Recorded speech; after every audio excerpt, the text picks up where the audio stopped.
Naglakad si Leleng patungo sa altar. Suot ang kanyang eleganteng wedding gown na mistulang nagmula pa sa fairy tale sa ganda ng disenyo.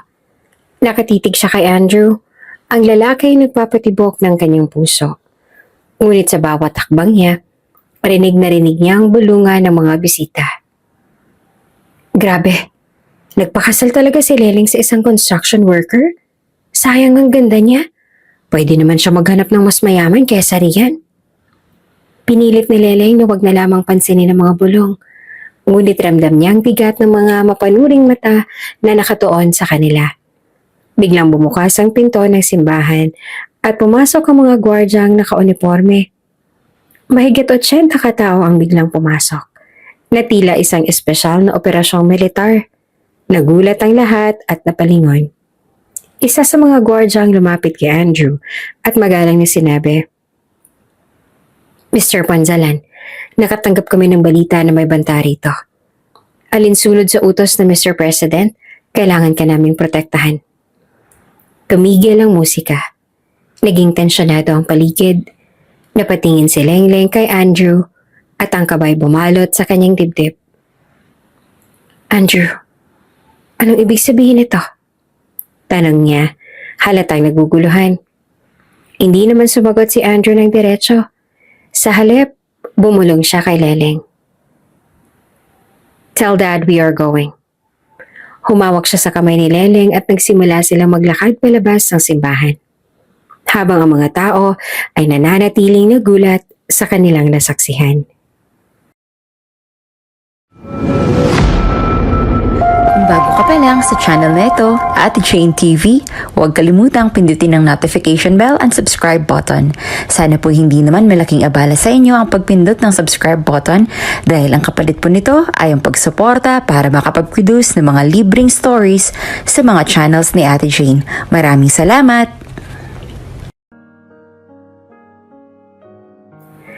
Tahimik ang umaga sa malawak na Rivera Estate. Isang malaking mansyon na napapalibutan ng luntiang hardin at taniman ng mga bulaklak. Sa loob ng isang silid na may malaprinsesang tema, dahan-dahan dumilat si Liana Rivera. Isang 24 anyos na dalaga na mas kilala sa palayaw niyang Leleng. Ang pangalan niyang Liana ay bihira na marinig. Bata pa siya nung unang tawagin siyang Leleng ng kanyang yaya. At dahil sa gustong-gusto niya ang tunog nito, naging palayaw niya na ito sa lahat. Mula sa pamilya hanggang sa kanilang mga empleyado. Si Leleng ang panganay na anak ng may-ari ng Sapphire Shipping Corporation, isa sa pinakamalalaking shipping company sa bansa. Bagamat maraming humahanga sa ganda, talino at yaman niya, hindi niya kailanman itinuring na dahilan iyon upang magmalaki at magyabang sa iba. Sa katunayan, ang mas iniisip niya ay ang kapatid niyang si Calix. Si Calix ay 16 na taong gulang lamang. May Down syndrome at minamahal ni Leleng.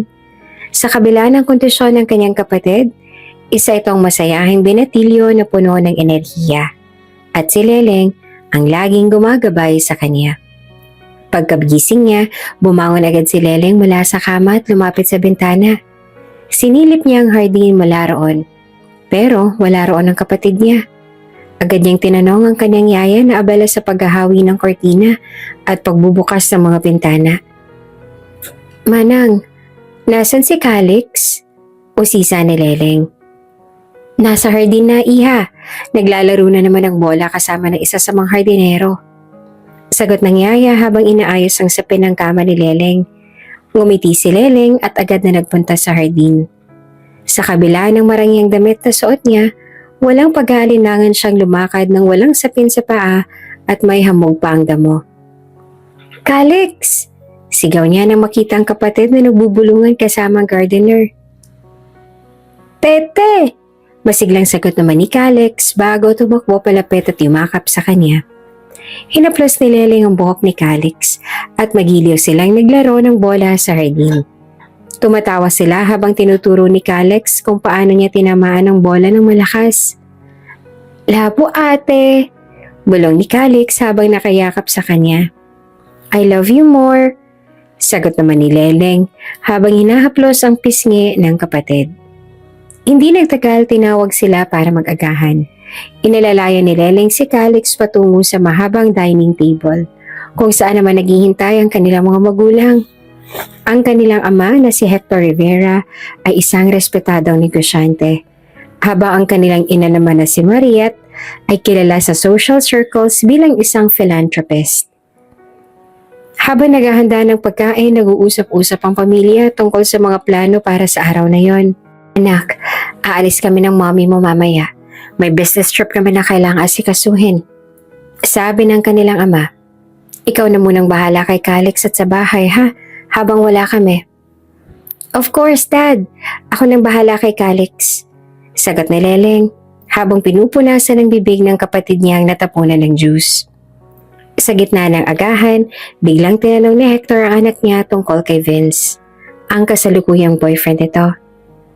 So, how are things going between you and Vince? Tanong niya na may bahagyang kunot sa noo. Nagulat si Leleng ngunit ngumiti at sinabing, We are okay, Dad. Really? Balik ng ama. Ano itong nababalitaan ko na nakita na naman siya sa club? Napalunok si Leleng at pinilit manatiling kalmado. Dad, alam mo naman si Vince, he's an artist. Natural lang na pumunta siya sa mga clubs kasama ang peers niya para makipag-meet sa mga producers. Nagsalita naman ang ina ni Leleng. Ano itong narinig ko kay Yaya na bumili ka pa ng Rolex para sa kanya? Napakibit-balikat na lamang si Leleng. It's just a simple gift, Mom. Binigyan niya rin naman ako ng gift before. Ng ano? Teddy bear. Sagot ni Mariette na tila hindi makapaniwala. Sumungit muli ang ama ni Leleng. Malaki ka na anak. Alam namin na alam mo na kung ano ang deserve mo. Ayaw lang namin na masaktan ka. Tumingin ang ina sa anak na may halong lungkot at pagkabahala. Hindi namin pinakikialaman kung sino ang gusto mo o ang relasyon niyo. Pero mag-ingat ka naman anak.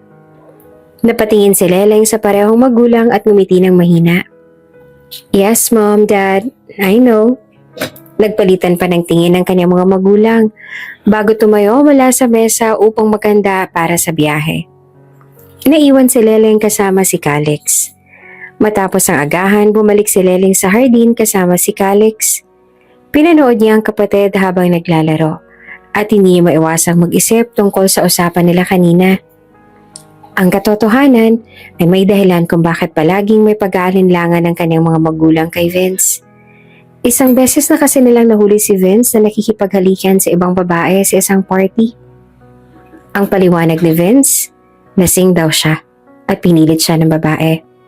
Wala raw siya sa katinoan nung nangyari iyon. Sa kabila ng sakit, pinatawad siya ni Leleng. Naniwala siyang hindi na ito mauulit at sa ngayon ay wala namang ibang issue na sumunod. Ngunit hindi rin maikakaila na si Vince ay hindi kasing yaman o kasing sikat ng ibang mga mandiligaw ni Leleng dati. Isang struggling artist si Vince at ang kita niya hindi sapat upang mapigyan siya ng marangyang pamumuhay. Gayunpaman, mahal na mahal ni Leleng si Vince. Para sa kanya, hindi pera o katayuan ang mahalaga, kundi ang pagmamahal nila sa isa't isa. Habang pinapanood ni Leleng ang kapatid niyang si Calix, napaisip siya. Gusto niya magpatuloy ang relasyon nila ni Vince. Hinihintay na lamang niya ang araw na mag-propose ito sa kanya. Ang araw na magiging simula ng bagong yugto ng kanilang buhay. Labo ate! Sigaw muli ni Calix habang tumatakbo papalapit kay Leleng na may hawak na bulaklak. Ngumiti si Leleng at niyakap ang kapatid. I love you more, Calix. Lagi kitang mamahalin. Ngunit sa likod ng kanyang ngiti, bumabagabag ang kanyang isip. Paano kung tama ang mga magulang niya? Paano kung hindi talaga si Vince ang tamang tao para sa kanya? Maaga pa lamang nang maisipan ni Leleng na sorpresahin ang kasintahang si Vince. Nakaayos siya ng simple ngunit elegante. Puting dress na may floral prints at sandalyas na perpektong bumagay sa kanyang suot ng mga alahas. Sa kanyang kamay ay may dala siyang isang bag na puno ng mga pagkain, imported chocolates and chips at isang kahon na naglalaman ng isang pares ng branded na sapatos na alam niyang magugustuhan ni Vince. Pagdating niya sa loob ng kondo ni Vince, hindi na siya nag-abala pang mag-text o tumawag. Gusto niyang makita ang reaksyon ni Vince sa kanyang biglaang pagbisita. Nang makarating siya sa pintuan, maingat itong kinatok. Ilang saglit pa, bumukas ang pinto. Si Vince ay mukhang galing lamang sa kama. Gulo-gulo pa ang buhok, kulubot ang damit at tila wala pang hilamos. Sa unang tingin pa lang napansin ni Leleng ang kakaibang itsura ng kasintahan. "Are you okay?" Tanong ni Leleng, puno ng pag-aalala habang lumapit upang tingnan si Vince. Hinaplos niya ang noo at leeg nito. Parang inaalam kung may sakit ba. Ngunit isang bagay ang agad niyang napansin. Ang kakaibang halimuyak ng pabango na hindi naman karaniwang ginagamit ni Vince. "May bago kang perfume?" Tanong niya na halatang nagtataka. Umiling naman si Vince at mabilis na sumagot. "PR package lang yan. Anong ginagawa mo rito?" Ngumiti si Leleng. Hindi pinansin ang tila alanganing sagot ni Vince. "I thought I'd paid you a visit kasi I was around the area lang naman." Sabi niya habang iniaabot ang bag ng pagkain at ang kahon ng sapatos. Pumasok na si Leleng sa kondo ni Vince. Masayang nag-ayos ng dinala niyang pagkain sa maliit na mesa. Nakangiti siya habang inilalabas ang mga inihanda niyang ulam at dessert at ang mga paboritong tsokolate at chichirya ni Vince. Tiningnan din niya ang paligid ng kondo. Lahat ng gamit mula sa furniture hanggang sa appliances ay siya ang nagbigay kay Vince. Noong kailangan lumipat ni Vince malapit sa studio, siya ang nag-down payment para sa kondo. Siya rin ang nagpunong abala sa pag-aayos nito. Mula sa pagpili ng sofa hanggang sa pagbili ng mga plato. Habang abala si Leleng sa pag-aayos, lumapit si Vince mula sa likuran at niyakap siya ng mahigpit. Hinagkan siya sa leeg at bumulong. "Thank you, baby."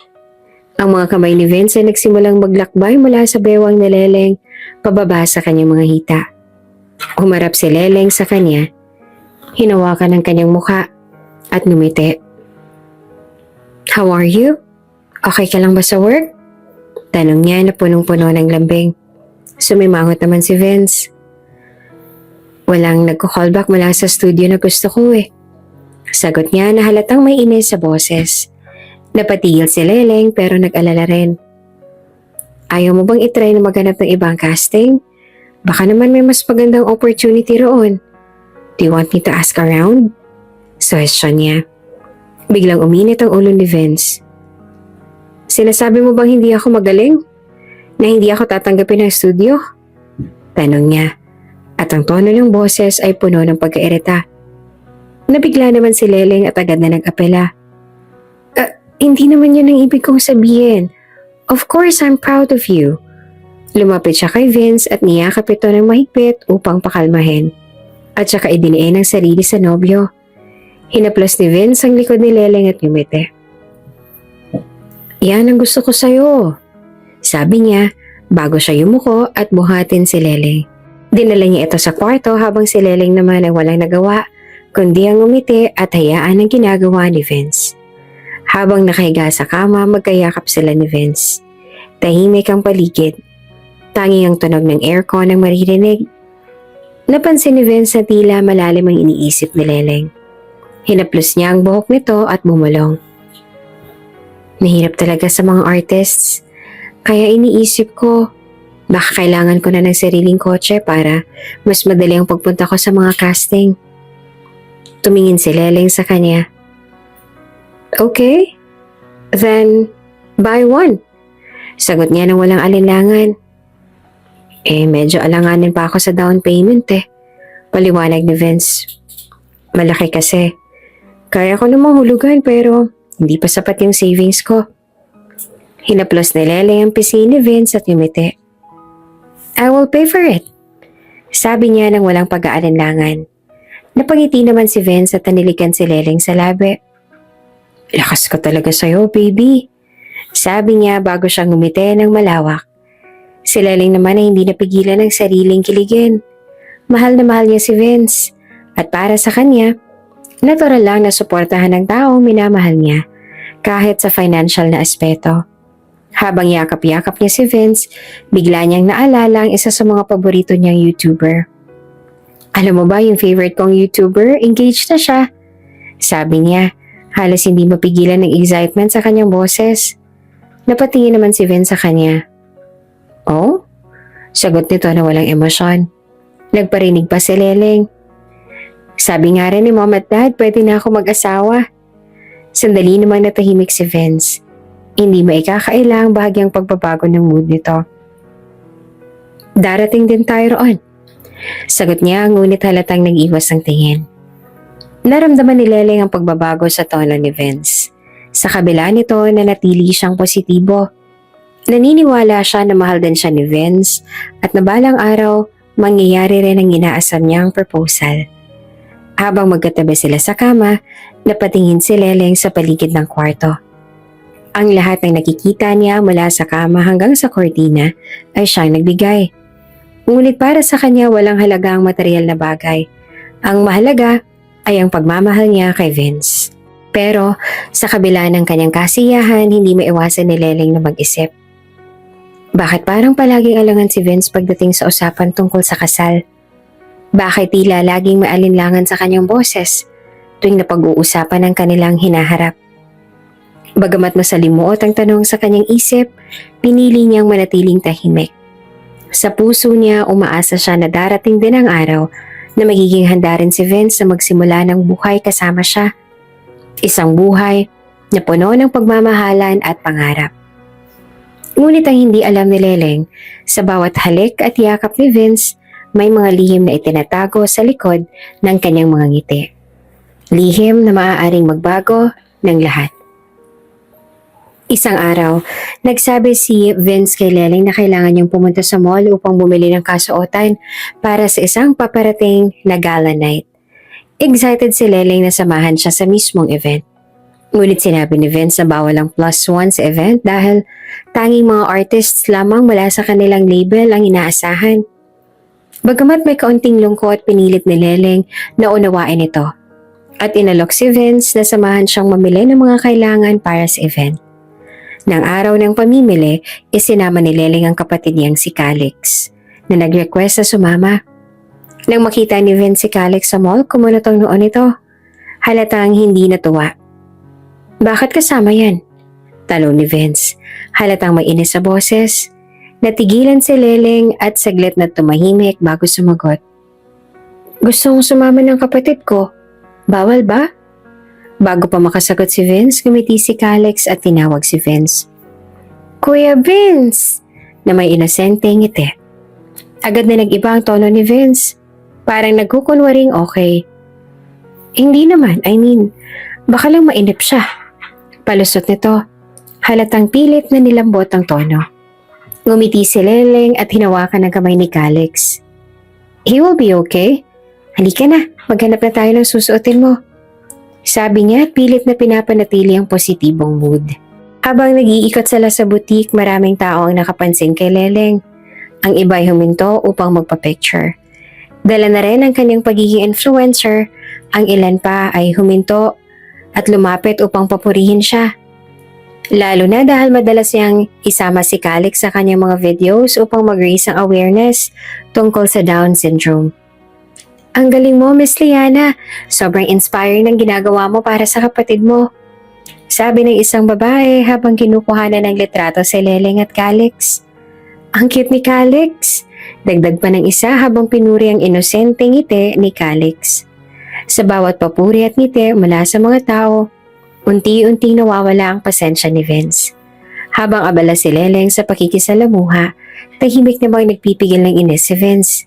Kitang-kita sa mukha niya ang pagkadismaya, lalo na at napunta kay Leleng at sa kapatid nito ang lahat ng atensyon. Hanggang sa pauwi na sila, nanatiling tahimik si Vince. Nang makalayo na sila mula sa mall, biglang nagsalita si Vince. Sa susunod, huwag mo nang isama si Calix. Napatigil si Leleng sa sinabi ni Vince. Bakit naman? Tanong niya na ang boses ay may halong pagtataka. Basta, alam mo naman ang mga tao ngayon masyadong ma-issue. Kung ano lang ang gusto nilang makita, yun lang ang tatanggapin. Sagot ni Vince na umiwas ng tingin. Napalunok si Leleng at pinilit na intindihin ang ibig sabihin ng kasintahan. Ngunit hindi niya napigilan ang sarili. Nakakahiya ba ang kapatid ko? Tanong niya na halatang nasasaktan. Napakunot naman ang noo ni Vince. Huwag mo ang baliktarin ang sinasabi ko. Sagot nito na ang tono ay mas matigas na ngayon. Hindi na napigilan ni Leleng ang sarili. Hindi mo ba naiintindihan kung gaano kahalaga si Calix sa akin? Kung gaano siyang kahalaga sa pamilya ko? Hindi siya ibang tao, Vince. Kapatid ko siya. Sigaw niya na nanginginig ang boses sa galit at sakit. Sa likod, tahimik na umiiyak si Calix. Halatang narinig ang sigawan ng dalawa. Lalong nadurog ang puso ni Leleng nang makita ang luha ng kanyang kapatid. Agad niyang niyakap si Calix at dinala ito sa sasakyan. Hinayaan na lamang niya si Vince na maiwan. Hindi na nagpaalam. Ilang araw na hindi kinibo ni Leleng si Vince. Ang tampo at sakit ay nananatiling sariwa sa kanyang puso. Samantala, iniwasan din ni Vince ang pag-uusap tungkol sa nangyari. Tila binabaliwala ang insidente. Isang araw, inimbitahan si Leleng sa kanyang mga kaibigan sa isang yacht party. Kabilang nga sa naroon ay yung matalik niyang kaibigan na si Kylie, na matagal niya nang hindi nakakasama dahil naging abala ito sa trabaho. Nang magkita sila, agad silang nagyakap ng mahigpit. "Bestie, I missed you!" Masayang sabi ni Kylie habang yakap-yakap si Leleng.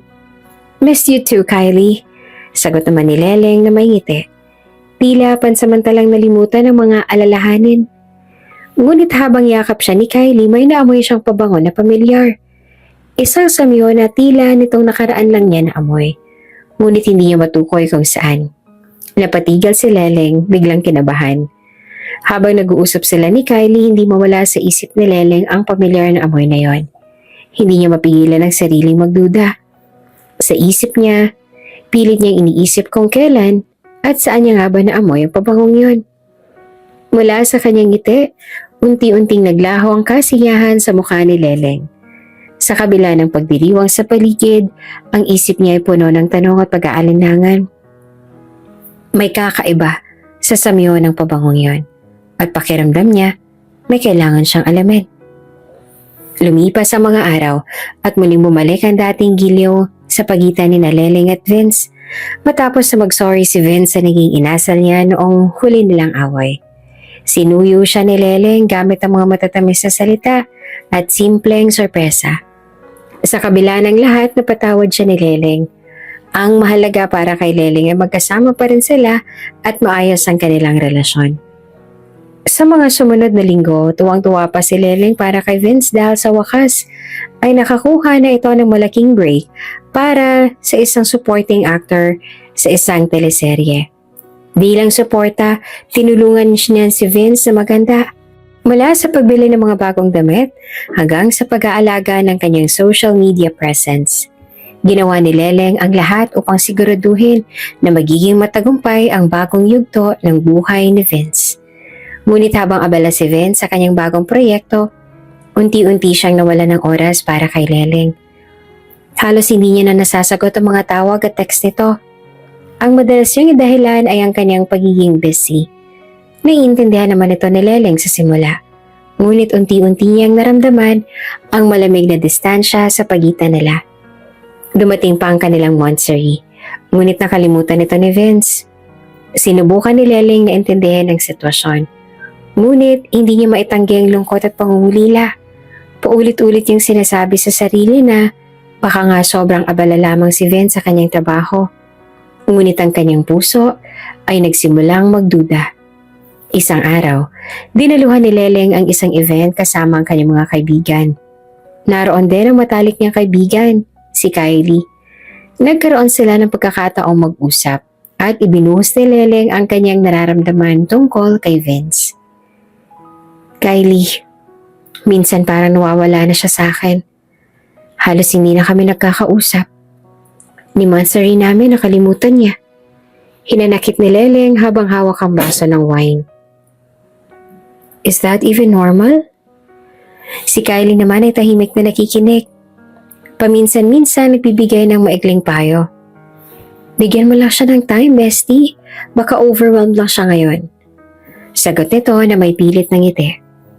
Habang nag-uusap sila, biglang naamoy ni Leleng ang pabango ni Kylie. Pamilyar na pamilyar iyon sa kanya. Iyon mismo ang naamoy niya kay Vince nung binisita niya ito sa kondo. Naging mapanuri si Leleng. Kylie, anong scent ng perfume mo? Tanong niya. Pilit na tinatago ang kaba. Ngumiti si Kylie at sinabing, "Oh, this one? Luxury brand ito. Nabili ko pa sa France ng last trip ko." Biglang natigilan si Leleng. Kung luxury brand yon, paano yun naging parte ng isang PR package gaya ng sinabi ni Vince? Sinubukan niya makinig sa kwento ni Kylie ngunit wala na siya sa sarili. Ang utak niya ay puno ng mga tanong at hinala. Pagka-uwi ni Leleng, agad niyang tinawagan si Vince ngunit hindi ito sumagot. Sinubukan niya pang tumawag ng paulit-ulit. Ngunit tila bingi ito sa kanyang mga tawag. Sa bawat pag-ring ng telepono, mas lalo siyang kinain ng pagdududa. Ilang araw na siyang hindi halos makatulog. Iniisip ang koneksyon sa pagitan ni Vince at Kylie. Hanggang sa makita niya ang post ng label ni Vince sa social media. Isang larawan ng mga artist na nagdiriwang sa isang club para sa tagumpay ng kanilang proyekto. Kasama roon si Vince. Walang pag-aalinlangan, nagbihis si Leleng at nagpasya siyang puntahan si Vince. Kailangan niya ng sagot sa mga tanong na nagpapahirap sa kanya. Pagdating niya sa club, agad niyang hinanap si Vince. Ang ingay ng musika at ang makukulay na ilaw ay hindi nagpa-apekto kay Leleng. Isa lang mahalaga sa kanya, ang makita ang kasintahan. At nakita niya nga ito. Ngunit ang sumunod niyang nasaksihan ay tuluyang bumasag sa kanyang puso. Si Vince at Kylie, magkayakap. Naghahalikan sa harap ng maraming tao. Nanlaki ang mga mata ni Leleng. Halos hindi siya makapaniwala. Agad siyang sumugod at hinila si Vince palayo. At saka ito sinampal ng malakas. Nagulat si Vince. Ngunit mabilis na nagbago ang ekspresyon nito. "Anong ginagawa mo rito?" Tanong ni Vince na halatang iritado. "Seryoso ka ba? Ako pang may kasalanan ngayon?" Sagot ni Leleng na nanginginig sa galit at sakit. Hinarap siya ni Vince at tinawakan ng kanyang braso ng madiin. "Huwag kang gumawa ng eksena rito!" Sigaw nito. Hindi na napigilan ni Leleng ang sarili. "Ako pa talagang gagawa ng eksena?" Sigaw niya bago sampaling muli si Vince ang malakas. Tahimik lamang si Kylie. Nakatingin habang unti-unting umaatras mula sa eksena. Lalong nairita si Vince at biglang napangisi. "Hindi pa ba obvious, Leleng? Ayoko na sa'yo." Sambit niya na may marahang tula kay Leleng. "Tapos na tayo. Umalis ka na." Parang binuhusan ng malamig na tubig si Leleng. Hindi siya makapaniwala sa narinig. Sa paligid naramdaman niya ang tingin ng mga tao. Mga titig na puno ng intriga. Lalong sumakit ang kanyang kalooban. Tuluyan na ngang lumabas ng club si Leleng. Tumakbo na hindi iniindang mabigat na hakbang. Hanggang sa maramdaman niya ang pagod. Naupo siya sa isang gutter sa gilid ng kalsada. Doon ay bumuhos ang kanyang mga luha. Walang pakialam sa mga taong dumaraan. Ang sakit at pagkabigo ay napakalalim. Tila sinasakal ang kanyang puso. Habang nakaupo siya roon, may mga kalalakihan sa di kalayuan ang sumisipol at sumisitsit sa kanya. Hindi niya pinansin ang mga ito. Abala siya sa kanyang pag-iyak. Maya-maya may isang lalaking lumapit. Isa itong construction worker na halatang pauwi na mula sa trabaho. Nakasuot siya ng simpleng t-shirt at pantalon. Mukhang pagod, ngunit halatang kabaitan sa kanyang mga mata. "Miss, ayos ka lang ba? Gabi na oh. Tingnan mo, nasisitsitan ka na ng kung sino-sino." Sabi nito habang lumapit ng maingat. "Sasamahan kita rito ha, baka kasi mamaya kumapano ka pa." Hindi siya pinansin ni Leleng. Nagpatuloy siya sa pag-iyak. Tahimik lamang ang lalaki. Umupo sa tabi niya nang may distansya. Nagtagal bago nagsalita si Leleng. Ngunit nang magbukas siya ng bibig, isang emosyonal na kwento ang bumuhos. "Bakit gano'n ang mga lalaki? Bakit ang sakit nilang magmahal?" Tanong niya habang patuloy na umiiyak. "Bakit sila nag-cheat? Hindi ba ako enough? Pangit ba ako? Kapalit-palit ba ako? Kaloko-loko? Napakamot sa ulo ang lalaki. Hindi naman lahat ng lalaki ganun. Sagot nito, maingat ngunit may kumpiyansa. Napatingin si Leleng sa kanya. Bakit? Sino ka ba? Ngumiti ang lalaki at tumugon. Ako si Andrew. Nainis bigla si Leleng sa simpleng sagot ng lalaki. Pilosopo ka rin ano? Sigaw niya habang tumayo. Agad na tumayo rin si Andrew at bahagyang natawa ngunit seryoso. Hoy, baka mapano ka? Gabi na at kung saan-saan ka rin palakad-lakad. Kulit mo rin ano? Hoy! Hindi siya pinansin ni Leleng. Tinawagan niya na ang driver niya habang nagpupunas ng luha. Ngunit sa likod ng kanyang isip, ang simpleng presensya ni Andrew ay tila nag-iwan ng maraka nung gabing yon. Ilang araw nang lumipas mula nung gabing nabasag ang puso ni Leleng. Sa kanyang silid nakahiga siya. Balot ng lungkot at galit. Ang kanyang mga mata ay mugto mula sa walang tigil na pag-iyak. Hawak niya ang kanyang telepono. Pinagmamasdan ng mga litrato ni Vince at Kylie na kumakalat online. Ang bawat ngiti nila sa larawan ay parang punyal na muling sumasaksak sa puso niya. Hindi niya na natiis ang muling mapaluha. Bakit? Ang paulit-ulit niyang tanong sa kanyang sarili. Ibinigay naman niya ang lahat kay Vince. Subalit parang baliwala lamang lahat ng yon dahil nagawa pa rin siyang ipagpalit ni Vince sa ibang babae. At ang pinakamasakit dito, sa sarili niya pang best friend na siyang pinagkakatiwalaan niya. Sa gitna ng kanyang pag-iisa, pumasok si Calix sa silid kasama ang yaya nito. Bitbit nila ang isang tray ng pagkain. Te! Masayang tawag ni Calix habang inilalagay ang tray sa gilid ng kama ni Leleng. Napilitan si Leleng na bumangon at ngumiti ng bahagya. Anong dala mo, Calix? Sumagot naman ang yaya ni Calix. Ma'am, tumulong po si Calix sa pagluluto. Meron pa nga pong drawing na ginawa para sa inyo. Napansin naman ni Leleng ang maliit na papel na may simpleng guhit ng araw at puso. Malinaw na sinubukan ni Calix na pasahin siya sa paraang kaya nito. Wow, bait mo naman, Calix. Sabi ni Leleng habang niyakap ang kapatid niya ng mahigpit. Sa yakap na iyon, naramdaman niya ang pagmamahal ng pamilya niya. Kahit na tila pinagsakluban siya ng langit at lupa. Habang yakap pa niya si Calix, pumasok ang kanyang mga magulang. Lumapit ang kanyang ina. Humaplos sa kanyang likod at tahimik na umupo sa tabi niya. Anak, sabi ng kanyang amang si Hector. Whatever you need, we are here for you.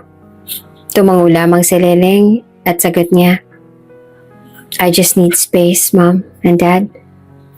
Alam ng kanyang mga magulang na kailangan niyang makahanap ng sarili niyang paraan upang makaahon. Kaya naman binigay nila ang kanyang hiling. Tahimik silang umalis sa kwarto. Ngunit nag-iwan ng katiyakang hindi siya nag-iisa. Nagdesisyon si Leleng na i-deactivate ang lahat ng kanyang social media accounts. Sa bawat notification at post, lalo lang niyang nararamdaman ng sakit. Kailangan niya ng katahimikan, malayo sa ingay ng mundo. Nag-book siya ng bakasyon. Lumayo siya sa Maynila at nagpunta sa isang probinsya kung saan tahimik, sariwa ang hangin at malayo sa anumang paalala ng kanyang nakaraan. Doon, unti-unti niyang sinimulan ang paghilom. Gumugol siya ng mga buwan sa simpleng pamumuhay. Nagbabasa ng libro, nagbipinta at nagmamasid sa paglubog ng araw. Unti-unti niyang naramdaman ang muling pagbabalik ng kanyang lakas at sigla. Matapos ang ilang buwan, nagpa siya si Leleng na bumalik sa Maynila. Nasa loob siya ng kanyang sasakyan. Nagbibilang ng mga kotseng dumadaan habang iniisip ang bagong simula na haharapin niya. Ngunit habang nasa daan, biglang tumigil ang sasakyan. Pasensya na ma'am, nasiraan tayo. Sabi ng driver habang bumaba upang tiningnan ng makina. Napangiti naman si Leleng ng mapait at nagbiro. Hi, welcome back to me. Okay lang Manong, ayusin mo na lang ang kailangang ayusin. If hindi pa maayos, I'll just call another car na lang from home. Bumaba na rin siya upang maglakad-lakad habang inaayos ang kotse. Habang nasa gilid siya ng kalsada, isang pamilyar na boses ang narinig niya. Boss, kailangan niyo ba ng tulong? Napatingin si Leleng at nakita ang isang lalaki na nakasuot ng simpleng t-shirt at jeans. May dumi sa kamay mula sa trabahong tila pisikal. Hindi siya makapaniwala sa kanyang nakikita. Ang lalaking tinulungan siya noong gabing iniwan niya si Vince. Bago pa siya makapagsalita, ngumiti ang lalaki at nagsabi, "Oh, ikaw ulit?" Natigilan si Leleng. Nasa kalagitnaan pa siya ng paghilom. Ngunit heto na naman ang lalaking ito at tila sinusubukang pumasok sa kanyang mundo. Ngunit sa pagkakataong ito, hindi galit o ines ang nararamdaman niya, kundi isang kakaibang ginhawa. "Ikaw na naman," sagot niya na mahalong pagkalito at ngiti. "Kung saan-saan ka nalang sumusulpot. Sinusundan mo ba ako?" Ngumiti si Andrew at tumingin sa kotse. "Anong sumusunod? Sus, pasalamat ka nga't nandito ako. Mukhang mahirap na araw na naman ah. Pero dahil mabait ako at mukhang kailangan mo ng tulong. Miss, umiyak sa gutter kasi iniwan ng jowa. Tutulungan ko na kayo para matapos ka agad." Nabigla si Leleng sa mga sinabi ni Andrew. Pero kahit na ganon, magaan agad ang loob niya sa estrangherong binata. Tahimik na lamang na pinanood ni Leleng si Andrew na tumulong sa kanilang driver. Sa kanyang puso, naramdaman niya ang isang bagong simula, kahit na hindi pa niya alam kung saan ito hahantong. Matapos ang huling pagkikita ni Leleng at Andrew sa kalsada, hindi na inaasahan ni Leleng na magkukrus pa ang kanilang mga landas. Sa isip niya, ang lalaking yon ay isa na lamang bahagi ng isang mahabang gabi ng sakit at pagdurusa. Ngunit tulad ng tadhana, mahilig itong magbiro. Isang mainit na tanghali, bumisita si Leleng sa proyekto ng kanyang pamilya, ang bagong annex building ng kanilang shipping company. Bilang tagapagmana, sinabihan siya ng kanyang mga magulang na magsimula na makibahagi sa operasyon ng kumpanya upang maganda sa mas malaking responsibilidad. Pagbaba pa lamang niya ng sasakyan, isang pamilyar na mukha ang sumalubong sa kanya. Nakaupo si Andrew sa lilim ng isang scaffolding. Hawak ang baong pagkain at tila nagkakwentuhan kasama ang ilang kapwa manggagawa. Agad siyang napansin ni Andrew at sa pagniting iyon, naramdaman ni Leleng ang nakakaasar niyang presensya. "Wow, miss, ikaw na naman?" sabi ni Andrew na may halong biro. "Sinusundan mo talaga ako, ha?" Napatas ang kilay si Leleng at pumamewang. "Wow, napaka-assuming mo naman. Excuse me, kaming may-ari nito?" sagot niya, may tono ng yabang. Saglit naman na natigilan si Andrew at napakamot sa ulo at tila napahiya. "Oh, big time ka pala, miss. Baka isipin mo ginugulo ka ta, nagtatrabaho lang naman ako rito." Napansin ni Lele ang mabilis sa pagbabago ng tono ni Andrew. Mula sa biro hanggang sa seryosong paggalang. Natawa siya sa sarili ngunit hindi ito pinahalata. "Wow, biglang naging respectful ka yata. Correct, hindi bagay sa'yo." Bumalik ang ngiti ni Andrew at ngumisi. "Sinasabi mo lang yan kasi natutuwa ka sa akin." Napairap si Leleng at mabilis na lumayo. "Kapal talaga ng mukha mo." Sa sumunod na mga araw, hindi maiwasan ni Leleng na maglagi sa site ng construction. Kailangan niyang personal na mag-supervise bilang bahagi ng kanyang pagsasanay. At tulad ng inaasahan, palagi namang nandoon si Andrew. Tuwing magkakasalubong sila, laging may nakakatawang pagtatagpo na puno ng asaran. "Miss, baka gusto mong magdala ng payong," sabi ni Andrew isang araw nang makitang tumatapat sa araw si Leleng habang nag-i-inspeksyon. Hindi naman nagpatinag si Leleng. "At bakit? Para hindi kita makita sa lilim?" Napangiti si Andrew habang nag-aayos ang kahoy. "Para hindi ka mangitim. Sayang naman ang kutis mo kung magmumukha kang kasing itim ko." Tumawa si Leleng na mapait. "Aba, ang confident mo ah. Hindi kita katulad na kahit anong gawin, hindi nagaganda." Minsan naman habang naglalakad si Leleng, biglang may nalaglag na maliit na lata mula sa itaas ng scaffolding. Sakto itong nahulog malapit sa kanya. "Ano yun?" sigaw ni Leleng habang nakatingin sa itaas. Sumilip si Andrew mula sa itaas, may hawak na martilyo. "Miss, relax. Di ko naman tinatarget ulo mo." Napangiwi si Leleng. Siguraduhin mo lang ipapatanggal kita dito. Ngunit kahit na lagi sila nag-aasaran, hindi maitatanggi ni Leleng na nagiging magaan ang pakiramdam niya kapag naroon si Andrew. Sa kabila ng kanyang pilit na pagtatago, unti-unti niya nakikita ang kasimplihan at pagiging masiyahin ng lalaki. Isang araw, habang nagre-review si Leleng ng mga plano ng gusali sa opisina na site, biglang sumulpot si Andrew na may dalang 2 tasa ng kape. Miss, mukhang seryoso ka riyan ah. Kape? Tanong ni Andrew habang iniaabot ang 1 tasa sa kanya. Ay, baka hindi ka nainom nito. Ano ba nga yung iniinom mo? Starflux? Saglit siyang tumigil. Hindi sigurado kung tatanggapin ito. Pero natawa rin ito sa biro ni Andrew. At nang makita niyang seryoso si Andrew, kinuha rin niya ang kape. Thanks. Pero bakit ang bait mo ngayon? Umupo si Andrew sa isang bakanting silya sa harap niya. Wala lang, mukha ka kasing stress eh. At ayoko namang isipin mo na puro asar lang ako sa'yo. Tumaas ang kilay ni Leleng. Oh, kaya mo rin palang maging tao. Napangiti si Andrew. Kaya ko rin palang maging tao. Sagot niya. Ginagaya ang tono ni Leleng. Simula noon, unti-unti nang lumalim ang kanilang pagiging magkaibigan. Naging mas bukas sila sa isa't isa. Madalas silang magkwentuhan sa tuwing may pahinga si Andrew o kapag nag-aabot sila sa side. Isang hapon, habang magkasama sila sa isang lilim upang umiwas sa matinding init, nagkwento si Andrew tungkol sa kanyang buhay. 4 kaming magkakapatid. Akong panganay, kaya ako na rin ang nagtataguyod sa kanila. Yung tatay namin nasa ibang bansa, pero hindi rin malaki yung sweldo. Hindi na makauwi kasi mahirap ang dokumento. Kaya si nanay na lang ang nag-aalaga sa amin. Sabi ni Andrew habang tumitingin sa malayo.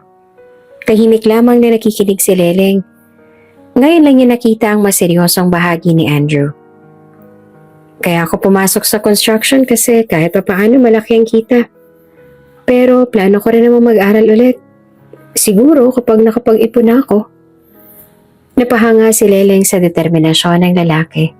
Hindi niya inakala na sa likod ng kanyang pagiging palabiro at madaldal, may ganitong kwento pala si Andrew. Sa kabila ng pagiging magkaibigan nila, sinubukan ni Leleng na maglagay ng distansya. Natatakot kasi siya sa posibilidad na baka masaktan ulit. Minsan, pinapaalalahanan niya ang sarili na magkaibang mundo sila ni Andrew. Ngunit tuwing nakikita niya ang simpleng ngiti nito, ang pag-aasikaso at pagiging totoo, hindi maiwasang bumalik ang tiwala niya sa ibang tao. Si Andrew sa kabila ng pagiging isang simpleng tao ay tila nagdadala ng liwanag sa kanyang madilim na mundo. Sa bawat asaran, biro at seryosong pag-uusap, unti-unting nakikita ni Leleng na ang kaligayahan ay hindi lamang nakasalalay sa kayamanan o tagumpay, kundi sa tunay na koneksyon sa ibang tao. Isang bagay na hindi niya naranasan mula kay Vince. At habang pinapanood niya si Andrew na nagtatrabaho sa site, hindi niya maiwasang isipin kung ito na kaya ang simula ng bago niyang kwento. Mas lalong naging malapit sina Andrew at Leleng sa mga sumunod na linggo. Sa kabila ng kanilang magkaibang mundo, tila may hindi maipaliwanag na koneksyon na namumuo sa pagitan nilang dalawa. Isang hapon, habang naglalaro si Leleng kasama si Calix sa garden ng kanilang mansyon, napansin ng mga yaya at magulang niya ang kakaibang ngiti sa kanyang mga labi. Panay ang tingin niya sa kawalan, tila may iniisip na nakakatuwang alaala. Hindi napigilan ng kanyang ina na tanungin siya. Dear, bakit parang nangingiti ka ng walang dahilan? May nagpapatibok na ba ng puso mo? Bakit di mo sinasabi sa amin ang daddy mo? Usisa ni Mariette. Napabalik sa ulirat si Leleng at pilit na ngumiti. Mom, Dad, ano pa kayo? Wala. Masaya lang ako kasi nakapag-heal na ako. And I'm back on track handling our company. That's all. Ngunit biglang sumingit si Calix. Tete, love! In love! Sabay turo sa kanyang ate habang natawa pa ng malakas. Napatawa ang kanilang mga yaya at napailing ang kanyang ama. Ibig sabihin ba niyan may love na raw ang ate niya? Biro ni Hector na siyang nagpalaki ng mga mata ni Leleng. Huy, Calix, wala. Sagot naman ni Leleng. Kunwaring naiirita pero halatang pamumula ng kanyang pisngi. Ikaw talaga, favorite mong lokohin si ate. Sambit niya. Nakangiti lamang si Calix habang tumitingin sa kanya. Tila may alam na hindi niya kayang itanggi. At dahil nagpatuloy sa pang-aasar si Calix, tumayo si Leleng upang kilitiin ang kapatid. Dahilan upang pareho silang magpagulong-gulong sa kanilang hardin. Habang ang mga staff naman sa mansyon, pati na sina Mariet at Hector, ay masayang pinagmamasdan ng pagmamahalan ng magkapatid. Kinabukasan, sinamahan ni Leleng si Calix sa ospital para sa regular na check-up nito. Habang kausap ang doktor, tinanong ni Leleng kung may dapat pang ipag-alala sa kalusugan ng kanyang kapatid. Okay naman si Calix, sabi ng doktor. Kailangan lang niyang uminom ng vitamins regularly at kumain ng healthy food. Huminga ng maluwag si Leleng. Thank you, Doc. Mabuti naman kung ganun. Paglabas sila ng ospital, tumawag ang kanilang driver. Ma'am, pasensya na po, naflatan tayo ng gulong. At wala po akong dalang spare tire. Pinato ko na po. Okay lang manong, magta-taxi na lang kami. Sagot ni Leleng habang nagbubook siya ng taxi. Napatingala siya at nakita ang isang pamilyar na lalaki na papalapit. Walang iba, kundi si Andrew. Agad na nagulat ang dalawa. Oh, ikaw na naman? Bungad ni Andrew tila naguguluhan pero masayang makita siya. Anong ginagawa mo rito? Sinamahan ko ang kapatid ko sa check-up. Sagot ni Leleng sabay turo kay Calix ngunit bigla siyang napakunot noo. Ikaw, anong ginagawa mo rito? Nagpa-check up ka ba? Okay ka lang ba? Natawa si Andrew. Alam ko iniisip mo na di ko kaya magpatingin dito kasi mamahaling ospital to, no? Biro nito. Pero nandito ako kasi may charity event. Namimigay sila ng libreng gamot para sa kapatid ko. Sabay pakita na hawak niyang plastic bag ng mga gamot. Napahiya si Leleng at napailing. Hoy, hindi ko iniisip yun, no? Sagot niya, pero halata sa mukha niya na iyon na nga ang pumasok sa isip niya kanina. Bigla namang nagtantrum si Calix sa gilid. Nagdadabog at nagsabi, Ayaw uwi! Nagulat si Andrew. Oh, ano nangyari? Tanong niya. Pasimpleng umiti naman si Leleng pero halata ang pagod sa mukha. Pasensya na. Minsan talaga may mga episodes lang si Calix. Nagtatantrums lalo na kapag naiinitan. Ang tagal ng booking Walang tumatanggap. Sambit ni Leleng habang pilit na pinapakalma si Calix na kanina pa nag-aalpuruto sa gilid. Lumapit naman si Andrew at mahinahong kinausap si Calix. Pogi, anong gusto mo? Tanong niya at sinabayan pa ng kindat. Tumingin si Calix sa kanya at sumenyas na gusto niya ng ice cream. Sabay turo sa mga batang naglalaro ng bubble sa labas ng ospital. Sinubukang kumbinsihin ni Leleng ang kapatid. Mamaya na Calix, uuwi na tayo. Pero nagdabog ulit si Calix na tila ayaw talagang makinig. Napansin ni Andrew ang pagod at stress sa mukha ni Leleng, kaya bigla siya nagsalita. Alam ko na kung saan tayo pwedeng pumunta. May park malapit dito. May mga nagtitinda ng ice cream at naglalaro din ng bubbles. Napalipat ang tingin ni Leleng kay Andrew. Talaga? Pero nakakahiya naman sa'yo. Di, ayos lang. Sagot ni Andrew na nakangiti. Day off ko naman. At tapos na rin ang lakad ko rito. Dumiretso sila sa parke na sinabi ni Andrew. Doon, bumili nga ng ice cream si Andrew para kay Calix. Tuwang-tuwang binatilyo habang pinapanood ang ibang bata na naglalaro ng bubbles. Habang naglalaro si Andrew at Calix, naupo si Leleng sa isang bench malapit sa kanila. Pinanood niya ang dalawa. At hindi niya mapigilang mapangiti sa gitna ng init ng araw at simpleng paligid. Nakita niya ang pagiging maalaga at pasensyoso ni Andrew. Tila natural na natural sa kanya makitungo kay Calix. At nakita niyang masaya ang kapatid niya sa presensya ng lalaki. Sa mga sandaling yon, biglang may pumasok sa isip ni Leleng. Holy crap! Napatuwid siya ng upo at hinawakan ng kanyang dibdib. Nagugustuhan ko na yata siya. Oops! May break muna. Gusto mo bang ma-shoutout dito sa channel ni Ate Jane? Mag-comment lang ng lesson you learned from the latest story uploaded. Dahil pipili kami ng isang best comment of the day para i-shoutout sa susunod na upload. Kaya huwag kalimutang mag-iwan ng lesson you learned after you watch this video. Maraming salamat!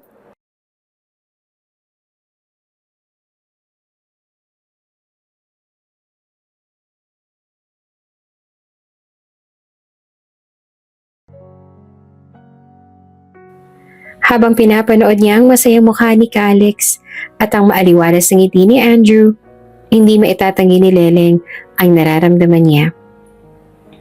Ang lalaking inakala niyang pilosopo, walang modo, at hamak na construction worker, ay unti-unting nagiging mahalaga sa kanya. Ngunit habang mas tumitindi ang damdamin niya, mas lalo rin siyang nag-aalala. Paano kung hindi niya ako gusto? Tanong niya sa sarili. At paano kung masaktan ng ulit ako tulad ng nangyari kay Vince? Ngunit sa bawat ngiti at biro ni Andrew, tila natutunaw ang takot niya. Sa simpleng kilos, sa tunay na malasakit nito, natutunan niyang muling magtiwala. Hindi lamang sa iba, kundi pati na rin sa sarili niyang kakayahang magmahal ulit. Habang nag-iisip si Leleng, lumapit si Andrew na may hawak pang isang ice cream cone. "Oh miss, para sa'yo." Sabi niya, tinaabot ito kay Leleng. "Ha? Bakit mo ako binilhan?" Tanong ni Leleng na kunwari nagtataka. "Para di ka maingkit dahil nakaupo ka lang dyan." Biro pa ni Andrew sabay ngisi. Napailing si Leleng pero tinanggap din ang ice cream. "Ang yabang mo talaga." Habang magkatabi sila nakaupo sa parke, hindi mapigilan ni Leleng na ngumiti. Sa unang pagkakataon matapos ang lahat ng sakit na naranasan niya, naramdaman niya ulit ang posibilidad ng isang bagong simula. Confirmed. Gusto talaga ni Leleng si Andrew. Hindi niya na kayang itanggi ang nararamdaman niya. Ngunit pilit niyang winawak siyang emosyon dahil alam niyang imposible. Iniisip niya, baka nga may girlfriend na si Andrew. At paano kung hindi niya ako magustuhan? Simula noon at dahil na rin sa labis sa pag-overthink, unti-unting naglagay ng distansya si Leleng sa pagitan nilang dalawa ni Andrew. Hindi na siya madalas sumabay sa mga biro nito at naging mas formal kapag nakikita sila sa site. Kapansin-pansin ang pagbabago niya kaya nagsimulang magtaka si Andrew. Pero sa likod ng kanyang tanong ay may mas malalim na damdamin. Nagugustuhan na rin niya si Leleng. Matagal niya nang napapansin ang pagiging mabait nito sa mga empleyado at ang pagiging mapagmahal na ate kay Calix. Nais niya nang aminin ang nararamdaman pero natatakot siyang baka hindi rin siya magustuhan ni Leleng dahil nga isa lamang siyang hamak na construction worker. Isang araw sa construction site, dumating ang isang investor na interesado sa proyekto ng pamilya ni Leleng. Ngunit halatang may personal na interes ito kay Leleng. Dahil sobra itong touchy at tila may ibang motibo. Halata sa mukha ni Leleng na hindi siya komportable, kaya biglang sumulpot si Andrew. Kunwaring may ipapatingin siya kay Leleng. Nilapitan niya ito para mabaling ang atensyon. Ma'am Leleng, may kailangan po kayong pirmahan sa opisina." Nainis ang investor at sininghalan si Andrew. "Excuse me, sino ka ba? Nakikisingit ka? Mukhang kargador ka lang naman dito." Halos mag-init ang tugon ni Andrew sa narinig. Ang panga niya ay umigting at handa na siyang sumagot. Ngunit bago pa man siya makapagsalita, sumingit na si Leleng. "Mr. Rodriguez, I do not tolerate harsh comments directed to my employees. If you cannot respect them, you're free to leave. We do not need your investment that badly." Mariing sabi ni Leleng. Ang boses niya ay malamig pero puno ng otoridad. Napahiya ang investor at napilitang umalis. Si Andrew naman tahimik na napangiti, pero halatang nagpipigil ng emosyon. "Salamat," bulong ni Andrew kay Leleng, pero iwas ang tingin. Ngunit sagot ni Leleng, "No problem. Gawaan ko naman yan bilang boss."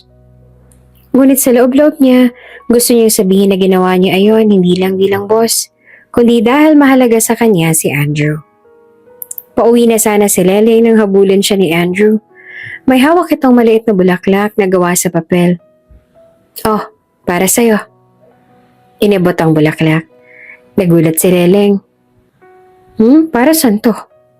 Ngumiti lang si Andrew pero hindi sumagot. Tumalikod na ito at naglakad palayo. Habang nasa kotse, hindi mapakali si Leleng. Tinitigan niya ang bulaklak at napansin niyang may nakasulat na maliit na note. Binuksan niya ito at binasa. Pwede bang manligaw? Kapag oo, suot ka ng pink bukas. Kapag hindi, bumilis ang tibok ng puso ni Leleng. Parang sasabog ang dibdib niya sa sobrang kilig. Hindi niya namalaya na nakarating na pala sila sa mansyon. Paulit-ulit siyang tinatawag ng driver. Ma'am, andito na po tayo. Napabalik sa ulirat si Leleng. Oo, Manong, salamat. Sagot niya pero halatang lutang pa rin ang isip. Sa buong gabi hindi siya mapakali. Paulit-ulit niyang binasa ang note. Halos hindi na siya nakatulog. Inisip kung anong isusuot niya kinabukasan. Kinabukasan, maaga siyang gumising. Pinili niyang isuot ang kanyang favorite pink blouse. Bagamat kinakabahan siya, excited na rin siya sa kung anong magiging reaksyon ni Andrew. Pagdating niya sa site, agad niyang hinanap si Andrew. Wala naman siyang sinabi. Nagtama agad ang kanilang mga mata. Tumigil sa ginagawa si Andrew. Parang natulala sa nakita niya. Tinitigan niya si Leleng mula ulo hanggang paa. At napansin ang suot nitong kulay pink. Napangiti siya. Pero pilit niyang tinatago ang kilig. Lumapit siya kay Leleng pero bago pa man siya makapagsalita, nauna na nagsalita si Leleng. May problema ba? Tanong niya. Kunwaring walang mali siya. Ngumiti si Andrew. Wala naman. Pero salamat. Para saan? Tanong ni Leleng kunwaring clueless. Ngumisi si Andrew sabay sabi, alam mo na yun. Sa simpleng palitan ng salita, ramdam ni Leleng ang sinseridad ni Andrew. At sa araw na yon, nagsimula ang isang bagong kabanata sa kanilang kwento. Isang kabanata ng pag-asa, pag-ibig, at panibagong simula. At makalipas lamang ng ilang buwan ng panunuyot panliligaw, sa wakas, opisyal nang magkasintahan sina Leleng at Andrew. Simula nang sinagot siya ni Leleng, parang mas bumuti ang mundo ni Andrew. Mas tumibay ang damdamin nila para sa isa't isa habang pinatutunayan ni Andrew na hindi siya tulad ng mga lalaking sumira sa tiwala ni Leleng noon.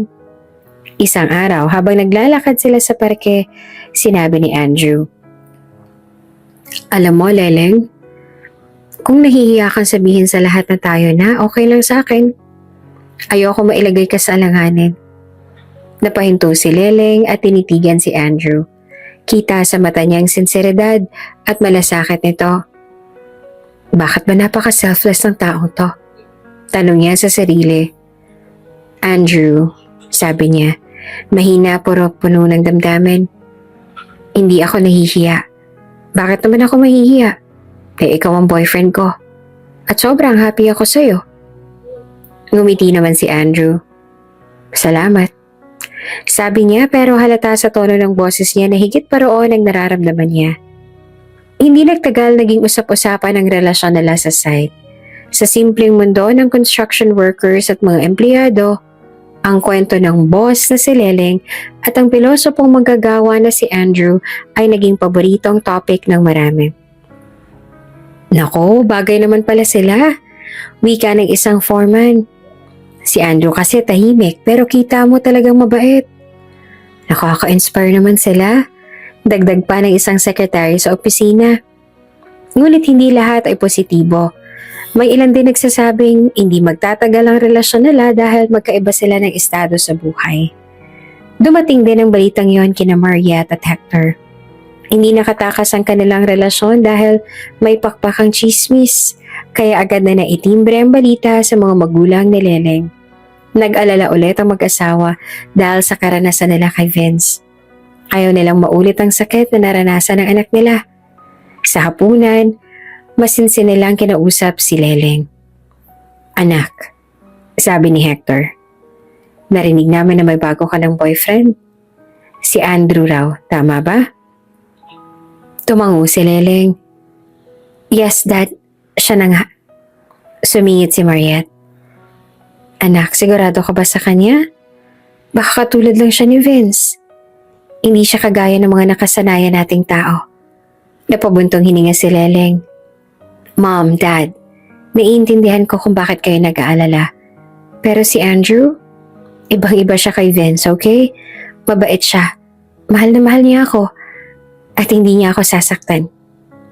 Natahimik ang mag-asawa. Alam nilang seryoso si Leleng. At hindi naman nila dapat pakialaman ang mga desisyon nito sa buhay. Kinabukasan, pinakilala ni Leleng si Andrew sa kanyang pamilya. Hindi maikakaila ang kaba sa mukha ni Andrew habang nasa harap ng mga magulang ni Leleng. Pero sa halip na madala sa tensyon, ngumiti siya at simple nagsabi, "Magandang hapon po, ako po si Andrew." Unang tingin pala mga halata na ni Hector na iba si Andrew. Wala itong halong yabang sa katawan at kita sa kilos nito ang respeto.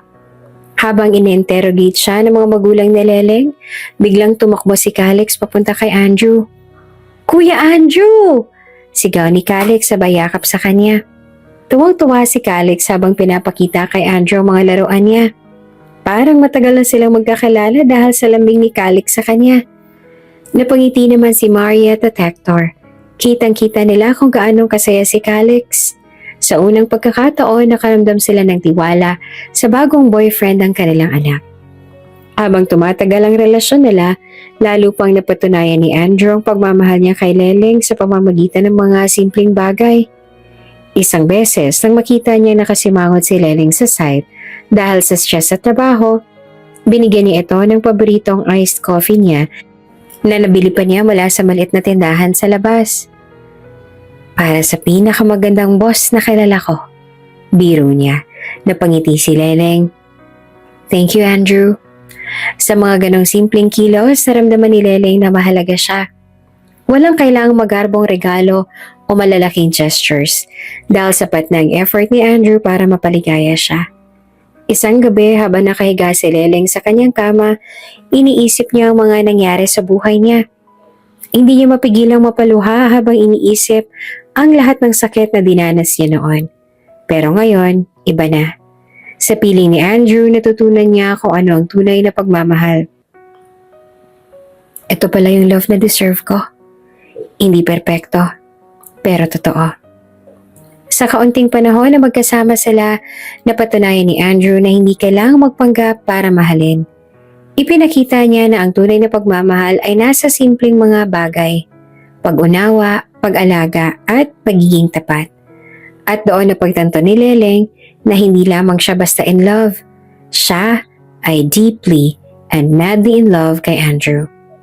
Ang lalaking dumating sa buhay niya nung akala niya ay wala na siyang pag-asa pa sa pag-ibig. Hindi naging madali ang lahat para kina Andrew at Leleng. Pero alam nilang kaya nilang lagpasan ang anumang pagsubok dahil magkasama sila. Sa bawat araw na magkasama sila, mas lalo nilang napatunayan ang pagmamahal nila para sa isa't isa. Sa kabila ng kanilang magkaibang mundo, nahanap nila ang kanilang lugar. Sa puso ng isa't isa. Nagpatuloy ang relasyon ni Andrew at Leleng ng mas matatag kaysa dati. Ang kanilang pagmamahalan ay puno ng saya at simpleng mga sandaling nagpapalalim ng kanilang samahan.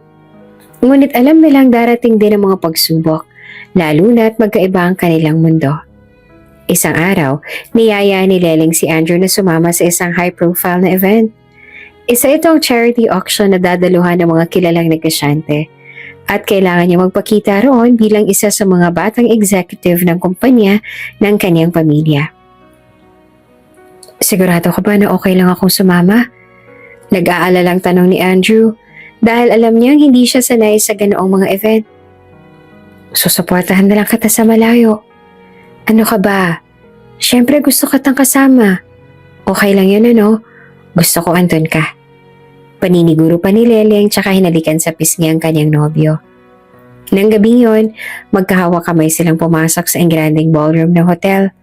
Sa kanilang pagdating, narinig na nila ang mga bulungan mula sa paligid. "Siya ba ang boyfriend ni Miss Leleng? Bakit parang hindi naman sila bagay?" "Oo nga, balita ko construction worker lang yan. Literal naman pala ni Miss Leleng ang Charity." Naramdaman ni Andrew ang kakaibang bigat ng tingin ng mga tao, pero pinisil ni Leleng ang kanyang kamay. I'm here. Hayaan mo sila. Sabi niya, tinitian ang kasintahan na tila sinasabing wala mang sino man na makakapigil sa pagmamahalan nila.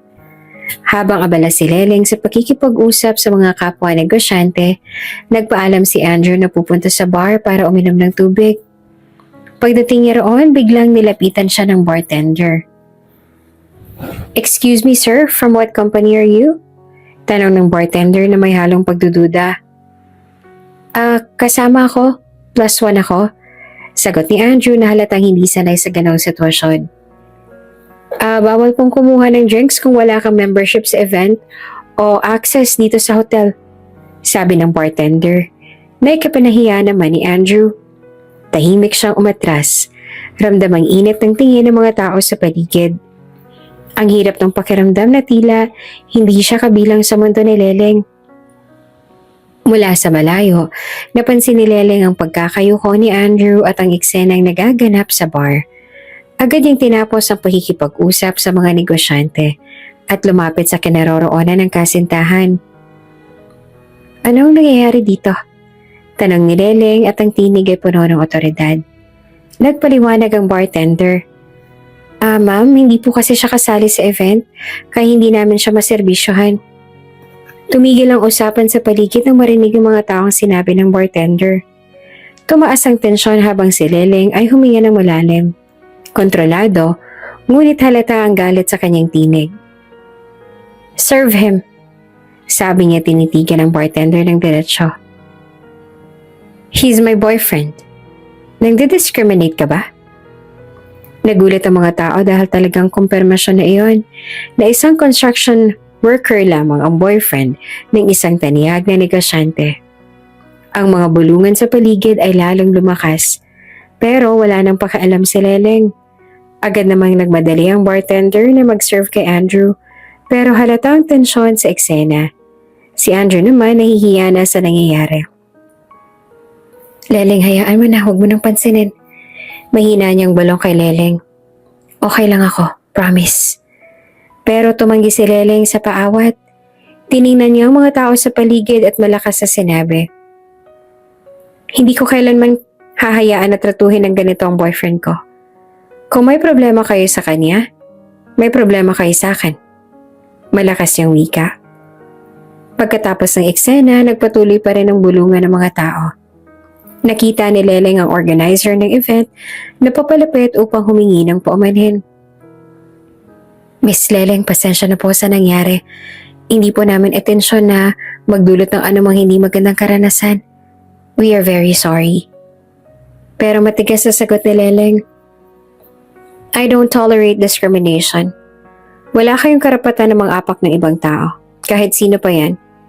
Dahil dito, we're pulling out the investment."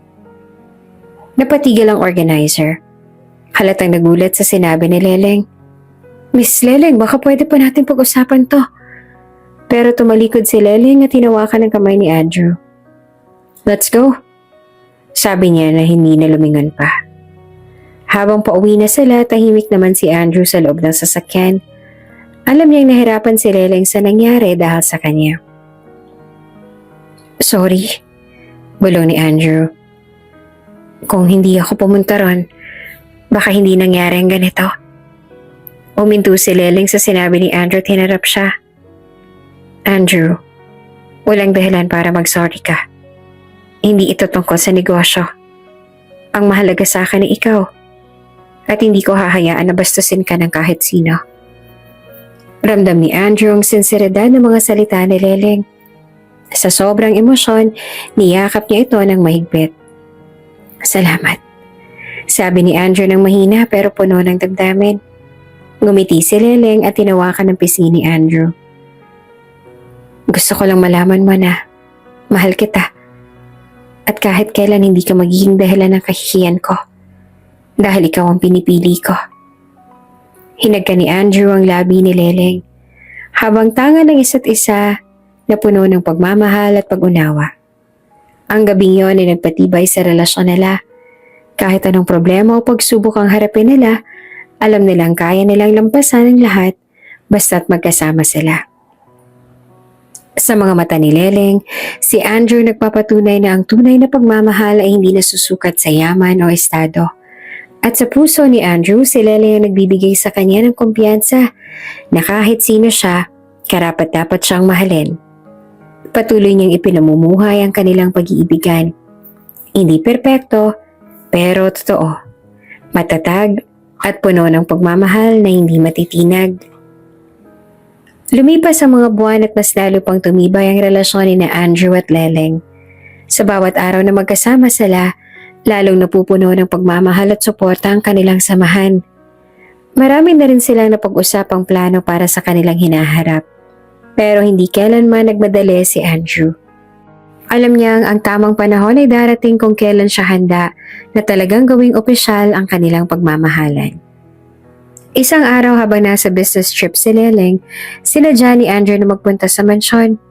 Bagamat kinakabahan siya, determinado siyang humingi ng basbas mula kina Maria at Hector na mga magulang ni Leleng, pati na rin kay Calix, ang bunsong kapatid nito.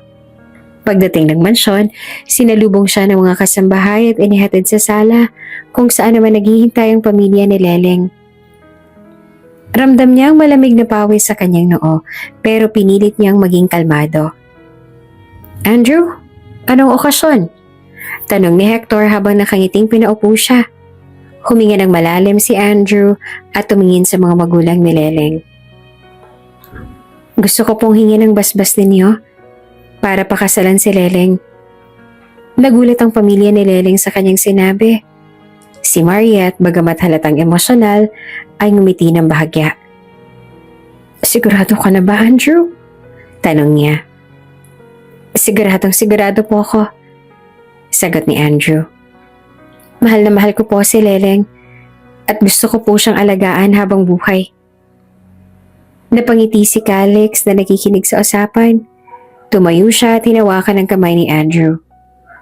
Kuya Andrew, yay! Tete Leleng! Sabi niya sabay yakap kay Andrew. Napawi ang kaba ni Andrew nang magsalita si Hector. Alam namin kung gaano mong kamahal si Leleng. Kung siya'y magiging masaya sa piling mo, buong puso naming ibinibigay ang aming basbas.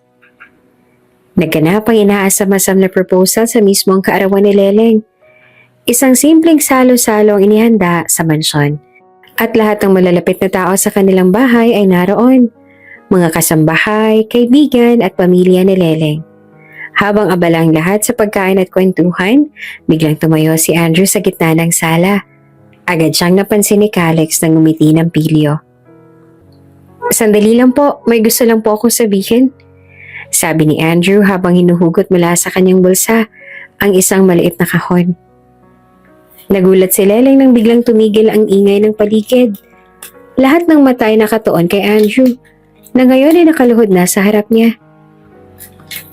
Leleng, sa unang pagkikita pa lang natin, hindi ko inakala na magiging ganito kang kahalaga sa buhay ko. Tinuruan mo ako mangarap, nahigit pa sa sarili ko. Pinatunayan mo sa akin na ang pagmamahal ay walang hangganan. At gusto kong ikaw ang maging asawa ko. Ang kasama ko habang buhay. Halos hindi naman makapagsalita si Leleng. Tumulo ang luha sa kanyang mga mata habang iniaabot ni Andrew ang singsing. Leleng, will you marry me? Tanong ni Andrew na puno ng kaba at pag-asa. Oo! Oo! Sigaw ni Leleng sabay yakap kay Andrew. Palakpakan naman agad ang lahat at si Calix pa nga ang pinakaunang yumakap sa bagong engaged na magkasintahan. Agad na nagplano sina Leleng at Andrew para sa kanilang kasal. Gusto ni Leleng na maganap ito sa simbahan.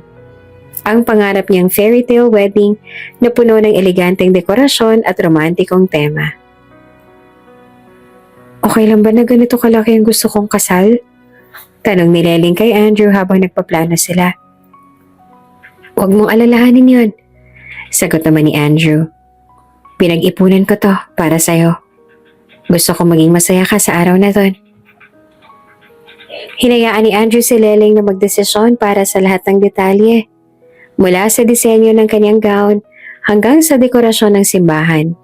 At kahit abala si Andrew sa trabaho, sinigurado niyang maibibigay ang lahat ng kailangan ni Leleng. Dumating na ang gabi bago ang kanilang kasal. Bagamat magkalayo, nag-usap sila sa telepono upang magpalitan ng saloobin tungkol sa malaking araw. Excited ka na ba? Tanong ni Andrew na halatang may ngiti sa kanyang boses. Oo naman, sagot ni Leleng. Parang ang tagal nating hinintay ito, pero ngayon eto na. Bukas na. Mag-asawa na tayo. Natawa si Andrew. Ang ganda pakinggan na. Asawa? Andrew? Salamat, sabi ni Leleng na puno ng emosyon.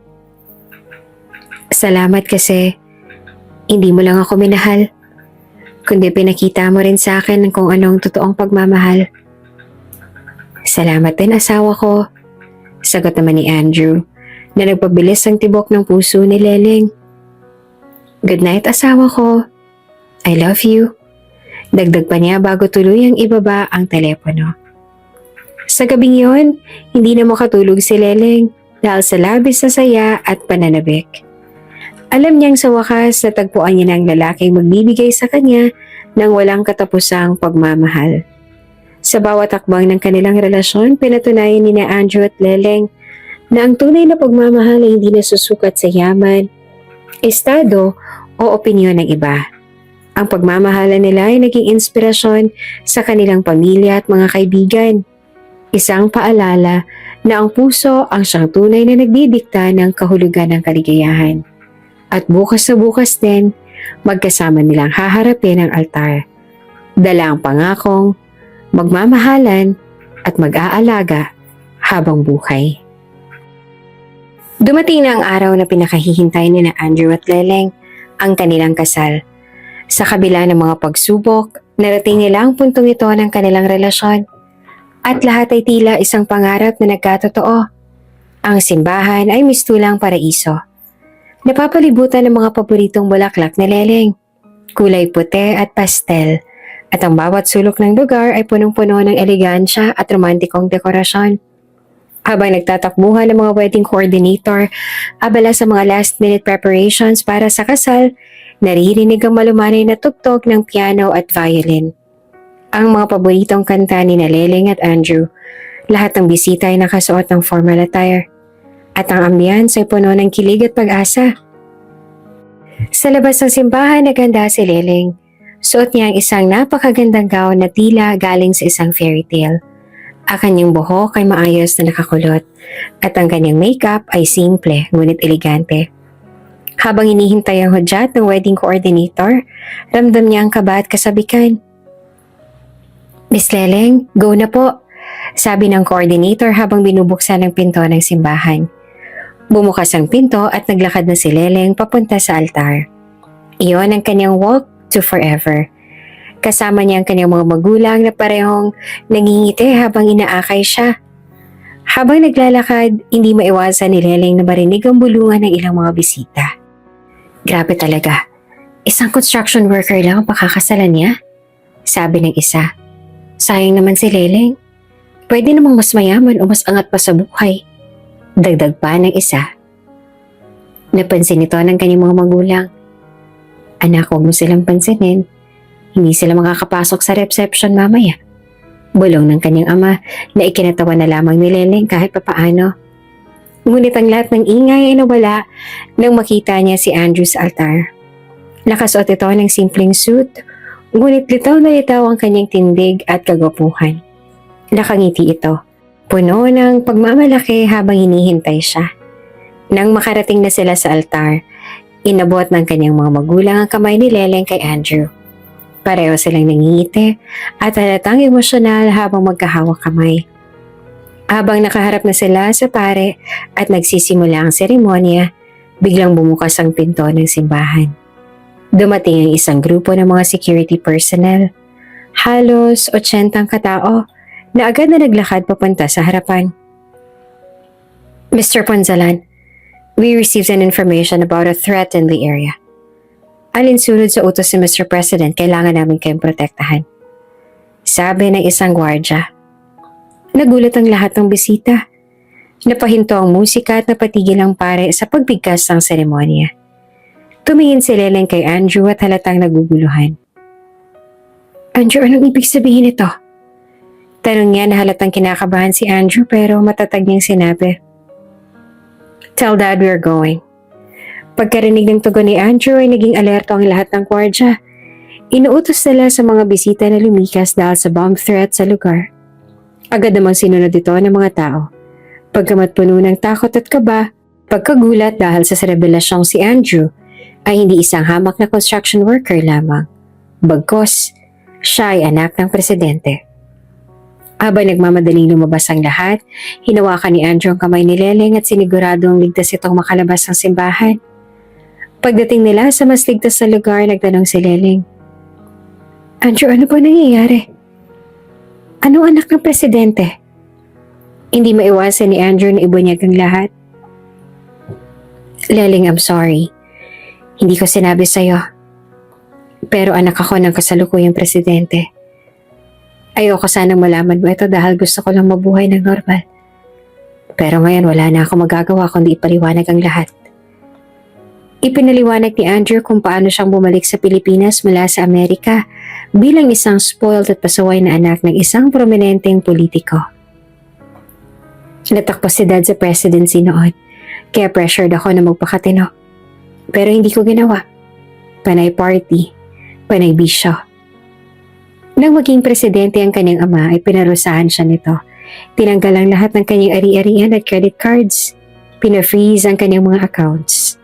At iniwan siyang mag-isang humarap sa realidad ng buhay. Sinabi ni Dad, learn how to live properly. Kaya napunta ako sa construction. Engineer naman talaga ako pero hindi ko akalain na magiging ganito pala kahirap ang buhay sa site. Doon ko natutunan kung paanong pahalagahan ng bawat sentimo, ang bawat oras ng pagtatrabaho. Doon ko rin nakilala ang mga totoong tao.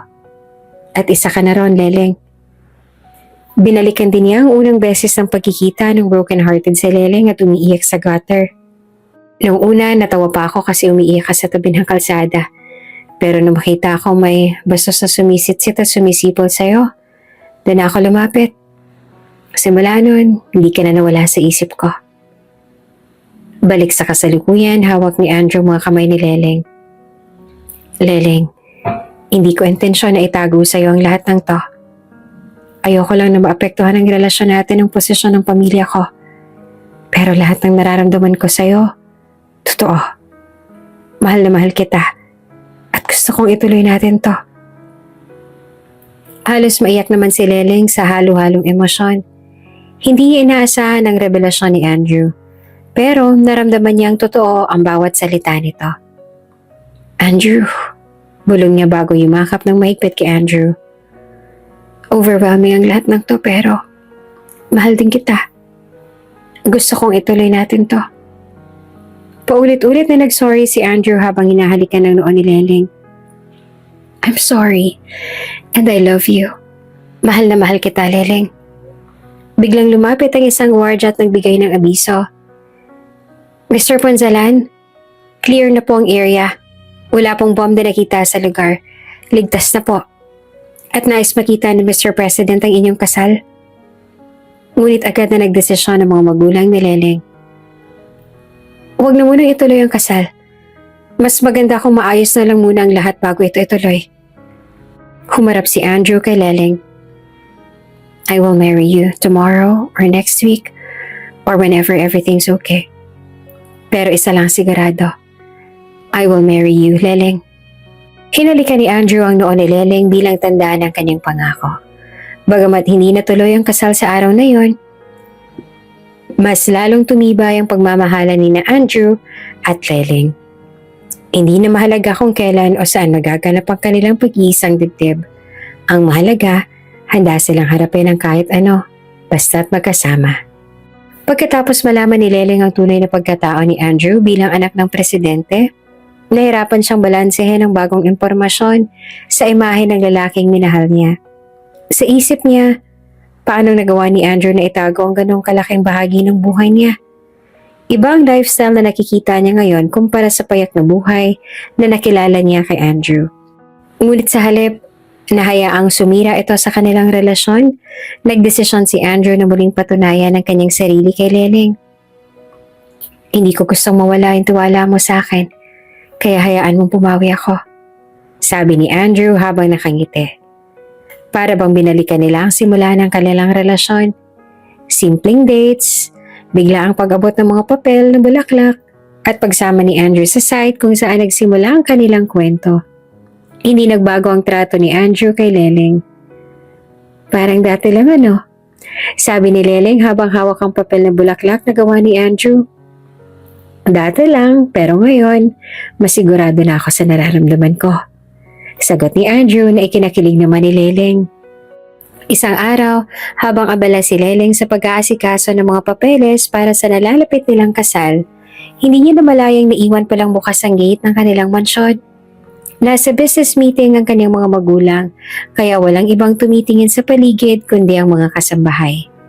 Biglang sumigaw ang yaya ni Calix. Ma'am Leleng, si Calix po nawawala. Napabalikwas si Leleng. Ha? Paano nangyari yon? Agad niyang iniwan ang ginagawa at sinuyod ang buong mansyon kasama ang mga kasambahay. Ngunit kahit anong paghahanap nila, wala si Calix. Tinawagan agad ni Leleng ang kanyang mga magulang. Mom, Dad, si Calix nawawala. Hindi namin siya makita. Halos magpanik na rin si Hector at Mariette. Kaya naman, agad silang nagmaneho pa uwi. Samantala, pinareview naman ni Leleng ang CCTV footage. Dito nakita na lumabas si Calix ng subdivision na mag-isa. Ngunit hindi na matrack kung saan siya pumunta pagkatapos. Habang naginginig sa kaba, tinawagan ni Leleng si Andrew. Andrew, I need your help. Si Calix nawawala. Ano? Sige, pupunta ako riyan. Sagot ni Andrew na halatang nag-aalala rin. Pagdating ni Andrew, unang ginawa niya ay niyakap si Leleng upang pakalmahan ito. Don't worry, Leleng, we will find him. Agad siyang tumawag sa kanyang mga kontak na pulis upang ipaalerto ang pagkawala ni Calix. Ginamit niya ang kanyang mga koneksyon upang mapabilis ang paghahanap. Hindi nagtagal, nagsidatingan ng mga pulis sa paligid upang maghanap at pinaigting ng search operations. Samantala, dumating na rin sina Hector at Mariette at parehong halatang balisa. Ano na, Leleng, may balita na ba? Tanong ni Hector habang halatang nanginginig ang kamay. Wala pa rin, Dad, pero ginagawa na nilang lahat. Sagot ni Leleng na halos maiyak na. Sa gitna ng lahat ng to, tanging si Andrew lamang ang nananatiling kalmado at patuloy na nagbibigay ng lakas ng loob kay Leleng. Everything will be okay. Mahahanap natin siya. Sabi niya habang hawak ang kamay ng kanyang fiancé. Sa presinto, naghintay sila ng balita mula sa otoridad. Ang bawat segundo ay tila isang oras at ang kaba sa kanilang mga puso ay halos hindi na nila makayanan. Lumapit si Hector kay Andrew. Andrew, maraming salamat sa ginagawa mo. Hindi mo na dapat ito ginagawa pero nandito ka pa rin. Ngumiti si Andrew. Pamilya ko na rin po kayo. At kahit anong mangyari, nandito po ako para sa inyo. Kinagabihan habang tahimik na naghihintay ang lahat, biglang tumayo ang mga pulis at nagbigay daan. Nagulat ang lahat nang makitang dumating si Mr. President, ang ama ni Andrew kasama ang ilang mga bodyguards. Siya bang hinahanap ninyo? Tanong ni Mr. President habang hawak ang kamay ni Calix. Halos tumalon si Leleng sa tuwa. Calix! Sigaw niya habang tumatakbo palapit. Agad niyang niyakap ang kanyang nakababatang kapatid na mukhang gulat, ngunit maayos naman ang kalagayan. Niyakap din ni na Hector at Mariette si Calix. Oh, thank God you're safe, sabi ni Mariette habang umiiyak. Tinanong naman ni Andrew ang ama. Dad, where did you find him? Nasa tapat siya ng isang restaurant, nakaupo mag-isa. Papunta kami sa Malacanang nang makatanggap ng alert mula sa sekretary ko na may pinahahanap kang binatilyo. Paliwanag ni Mr. President. Maraming salamat po, Mr. President, sabi ni Hector habang hawak ang kamay ng Pangulo. Ngumiti naman si Mr. President. Walang anuman. Anak ko humingi ng tulong. At ikaw palang babaeng minamahal ang anak ko. Sabi niya habang nakatingin kay Leleng. Tila nahiya naman si Leleng ngunit ngumiti siya bilang tugon. Opo, sir. Hinawakan ni Mr. President ang balikat ni Leleng. Papa na lang ang itawag mo sa akin. Salamat, Iha. Dahil nagawa mong patinuin ang anak ko. Noon, hindi ko akalaing kaya niyang magbago. Pero ngayon, ibang-iba na siya. Natutuhan niya ng magpahalaga sa mga tao, sa buhay, at sa pagmamahal. At alam kong ikaw ang naging dahilan. Halos maluha naman si Andrew sa sinabi ng kanyang ama. Bago umalis, ngumiti ulit si Mr. President at nagbiro. Oh, paano? See you sa kasal ninyo, ha? Pag-alis si Mr. President, nagpasalamat si Andrew kay Leleng. Leleng, salamat kasi hindi ka nagduda sa akin. Kahit ang dami nang nangyari. Ngumiti si Leleng habang hawak ang kamay ni Calix. Hindi ko kailanman pagdududahan ng pagmamahal mo, Andrew. Sa lahat ng ginawa mo, pinapakita mong mahalaga ako at ang pamilya ko. At iyon ang pinakamahalaga sa akin. Niyakap ni Andrew si Leleng at hinalikan sa noo. Sa mga mata nila, naroon ang katiyakan na kahit anong pagsubok pang dumating, handa nilang harapin ito na magkasama. Sa gabing yon, mas tumibay ang kanilang relasyon at mas naging malinaw ang kanilang plano para sa hinaharap. Ang buhay na magkasama bilang mag-asawa at bilang isang pamilya. Matapos ang lahat ng nangyari, ang pagkakabunyag ng tunay na pagkatao ni Andrew, ang mga pagsubok na kanilang hinaharap, at ang pagpapakita ng kanilang pagmamahal sa isa't isa, dumating na rin ang araw ng kasal ni na Andrew at Leleng. Ngunit sa pagkakataong to, mas pinili nilang gawing mas simple, mas intimate, at mas tunay ang selebrasyon ng kanilang pagmamahalan. Hindi na ito tulad ng unang plano na engrandeng simbahan na puno ng mga dekorasyong mala fairy tale. Sa halip na pagdesisyonan nilang gawin ang seremonya sa isang maliit na chapel sa bundok, na paligiran ng mga bulaklak, mga puno at malamig na hangin. Para sa kanila, hindi na mahalaga kung gaano karami ang tao o kung gaano kalaki ang lugar. Ang mahalaga, kasama nila ang mga taong pinakamahalaga sa kanilang buhay. Ang chapel ay pinalamutian ng simpleng dekorasyon. Puting kortina, mga bulaklak na paborito ni Leleng at kandilang nagbibigay ng malambot na liwanag sa paligid.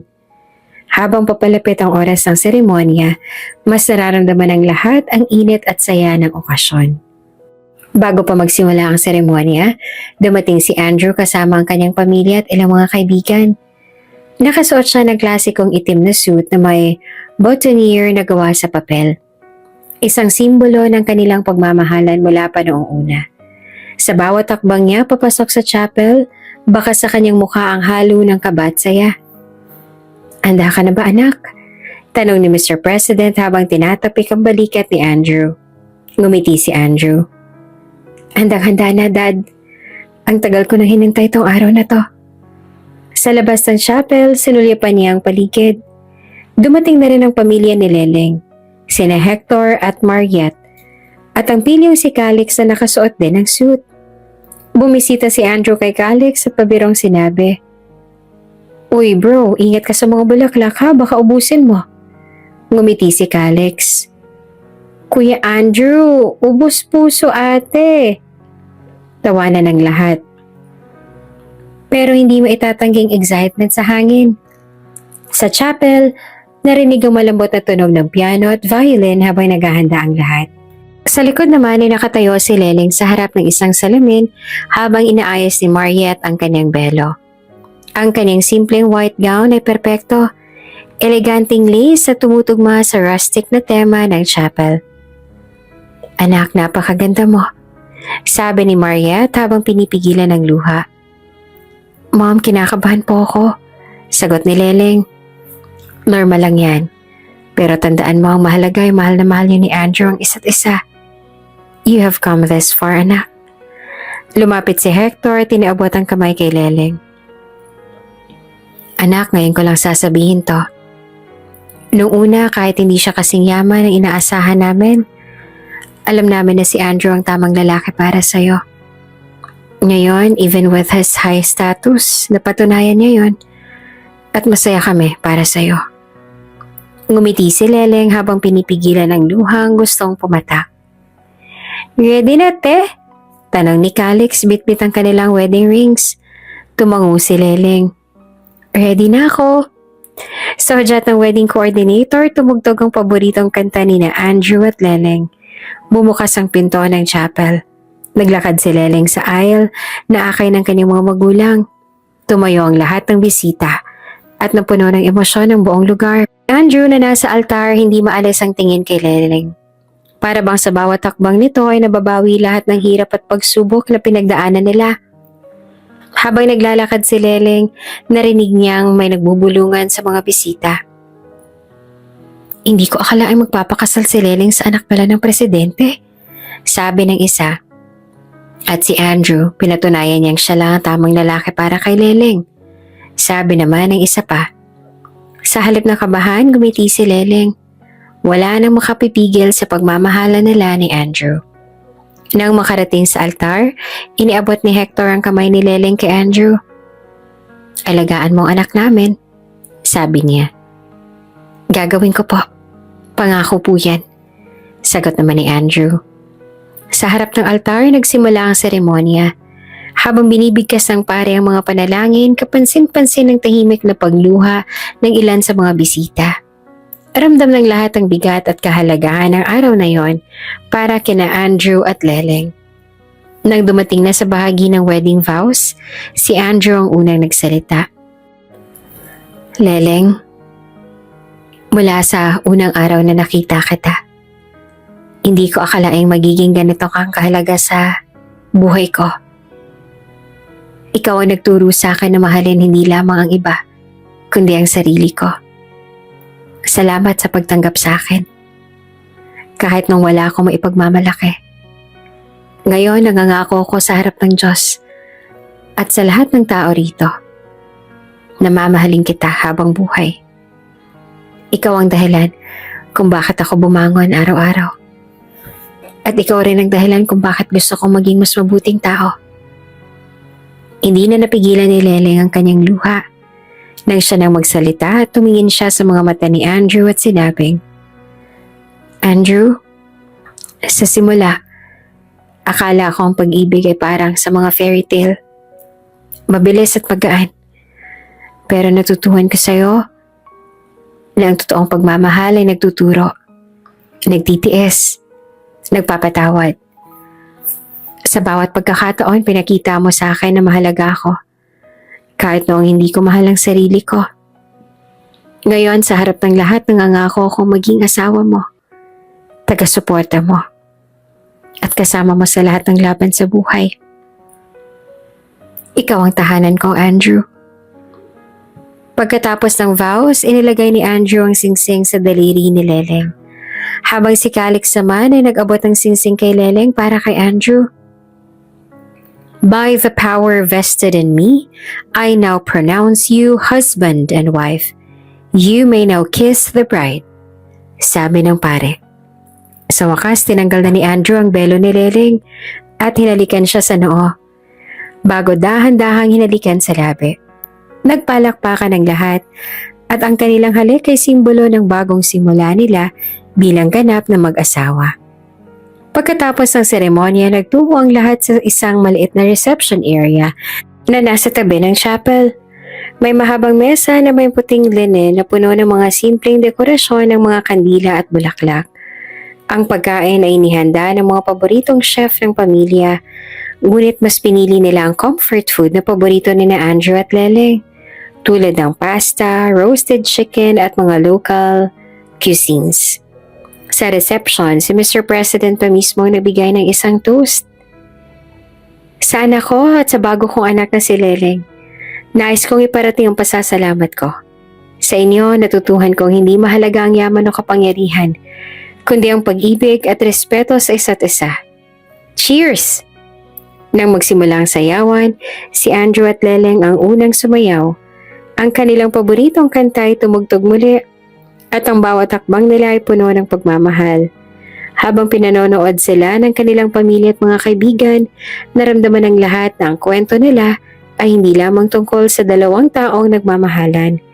Ito rin ay tungkol sa pagbabago, pagtanggap at pag-asa. Habang sumasayaw, bumulong si Andrew kay Leleng. Leleng, salamat sa pagtitiwala sa akin. Hindi ko akalaing makakarating tayo rito. Ngumiti si Leleng at sumagot. Hindi ako nagtiwala lang sa iyo, Andrew. Minahal kita ng buong puso. At mamahalin pa kita habang buhay. Sa gabing yon, habang nagliwanag ang mga bituin sa kalangitan, sinelyuhan ni na Andrew at Leleng ang kanilang pagmamahalan. Walang masihigit pa sa araw na yon. Ang araw na pinatunayan nilang kaya nilang harapin ang mundo basta't magkasama sila. Pagkatapos ng masaya at makabagbag damdaming kasal, handa na sina Andrew at Leleng para sa kanilang honeymoon. Isang pagkakataon upang mas ma-enjoy ang isa't isa bilang mag-asawa. Malayo sa ingay ng mundo at mga obligasyon, pinili nila magpunta sa isang eksklusibong beach resort na may malaparaisong tanawin ng dagat. Mapuputi at pinong buhangin at tahimik na paligid na perpekto para sa kanilang bagong simula. Pagdating pa lang ni na Andrew at Leleng sa resort, sinalubong sila ng mainit na ngiti ng mga staff at mga bulaklak na kalachuchi na inilagay sa kanilang mga pulso. Naglakad sila sa mahabang kahoy na pathway na natatabunan ng maliit na ilaw, patungo sa kanilang villa na may sariling infinity pool at unobstructed view ng karagatan. Nang makarating sila sa villa, napanganga si Leleng sa ganda ng lugar. Ang kanilang kwarto ay may glass walls na nagbibigay tanaw sa dagat. At sa gitna ng isang malaking kama na may mga puting kurtina, napapalibutan naman ng petals ng rosas. Sa gilid ay may isang minibar at sa labas naman ay may isang malawak na terrace na may hammock at outdoor dining area. Andrew, sabi ni Leleng habang nakatingin sa paligid. Ang ganda rito, parang panaginip. So breathtaking. Ngumiti si Andrew habang hinawakan ang kamay ni Leleng. Hindi ito panaginip, Mrs. Punzalan. Realidad na ito. At ito ang simula ng ating forever. Habang nagpapahinga sila sa terrace, umupo si Andrew sa hammock at tinila si Leleng para sumandal sa kanya. Mula roon, kitang-kita nila ang malawak na dagat. Ang asul na kalangitan na unti-unting nagiging kahel habang papalubog ang araw. At ang mahinang paggalaw ng mga alon. Alam mo ba, ang dami na nagbago simula nung una kitang makita. Sabi ni Andrew habang inahaplos ang buhok ni Leleng. Napangiti naman si Leleng at tumingin sa malayo. Oo nga, parang kahapon lang yung panahon na umiiyak ako sa gilid ng kalsada tapos ikaw, kung ano-anong joke ang sinasabi mo para patawanin ako. Tumawa si Andrew. Hindi ko talaga alam kung paano ka mapapatawa noon. Pero naalala ko ang cute mo kahit umiiyak ka. Sabi ko sa sarili ko, kailangan ko makilala ang babaeng to. Ikaw naman, sino mag-aakala na ang lalaking tinulungan ko makalimutan ng pangit kong ex? Siya pala magiging forever ko. Sagot ni Leleng habang nakangiti at nakasandal sa balikat ni Andrew. Naalala mo pa nung una kita nakita sa site? Tanong ni Andrew. Oo, sobrang nagulat ako nung makita kita ron. Hindi ko akalaing makikita pa kita ulit after naming masiraan ng kotse. Pero Andrew, seryoso. Napahanga talaga ako sa'yo nun. Hindi dahil sa trabaho mo, kundi sa kung paano ka makitungo sa mga tao. Napakabait mo sa lahat. Hinawakan ni Andrew ang kamay ni Leleng. At napahanga rin ako sa'yo nun. Lalo na nung nakita ko kung gaano kang kapassionate sa ginagawa mo. Alam mo, ikaw ang inspirasyon ko para maging mas mabuting tao. Napayakap si Leleng kay Andrew. Andrew, salamat sa lahat ha. Sa pagmamahal, sa sakripisyo, at sa pagiging ikaw. Habang nag-uusap sila, nagsimulang lumubog ang araw. Ang kalangitan ay nagkulay kahel, pula at ginto na parang isang obra maestra. Tumayo sila sa terrace habang magkahawak kamay. Tahimik na pinanonood ang tanawin. Ang ganda, bulong ni Leleng. Tulad mo, sagot ni Andrew habang nakatingin sa kanya. Napalingon si Leleng kay Andrew at sa sandaling yon hindi niya na napigilan ang kanyang damdamin. Yumakap siya ng mahigpit sa asawa at bumulong. Mahal na mahal kita, Andrew. I love you more, my Leleng. Sagot ni Andrew bago siya hinalikan sa noo. Habang tuluyang nilamon ng dilim ang paligid, nananatili silang magkatabi. Ramdam ang init ng pagmamahalan sa kabila ng malamig na simoy ng hangin. Pagkatapos ng sunset, pumasok sila sa loob ng villa. Sa mesa ay naghihintay ang isang candlelit dinner na inihanda ng resort. May sariwang seafood, mga local delicacies at champagne na perpekto para sa okasyon. Habang kumakain, nagkwentuhan sila tungkol sa kanilang mga pangarap para sa hinaharap. Andrew, gusto ko ng simpleng buhay. Gusto ko magtayo ng maliit na cafe. Tapos sana magkaroon tayo ng 2 anak. Isang boy tapos isang girl. Sabi ni Leleng habang umumuya ng isang peraso ng cake. Ngumiti naman si Andrew. Magandang plano yan. Pero gusto ko 3. Para may best friend yung 2. At tungkol sa cafe, susuportahan kita. Ako nang bahala sa design ng lugar. Talaga? Ikaw magde-design? Tanong ni Leleng na parang nagbibiro. Aba oo naman, engineer ako, remember? Sagot ni Andrew sabay tawa. Natapos ang kanilang dinner na puno ng tawanan at kwentuhan. Sa gabing yon, muling pinatunayan ni Andrew at Leleng na hindi lang sila mag-asawa. Magkaibigan din sila at partner sa lahat ng aspeto ng buhay. Matapos ang hapunan, bumalik sila sa isa kanilang kwarto. Humiga sila sa kama na nakaharap sa glass wall kung saan tanaw ang kumikislap ng mga bituin at ang mahinang alon ng dagat. Tahimik nilang pinanood ang kalangitan.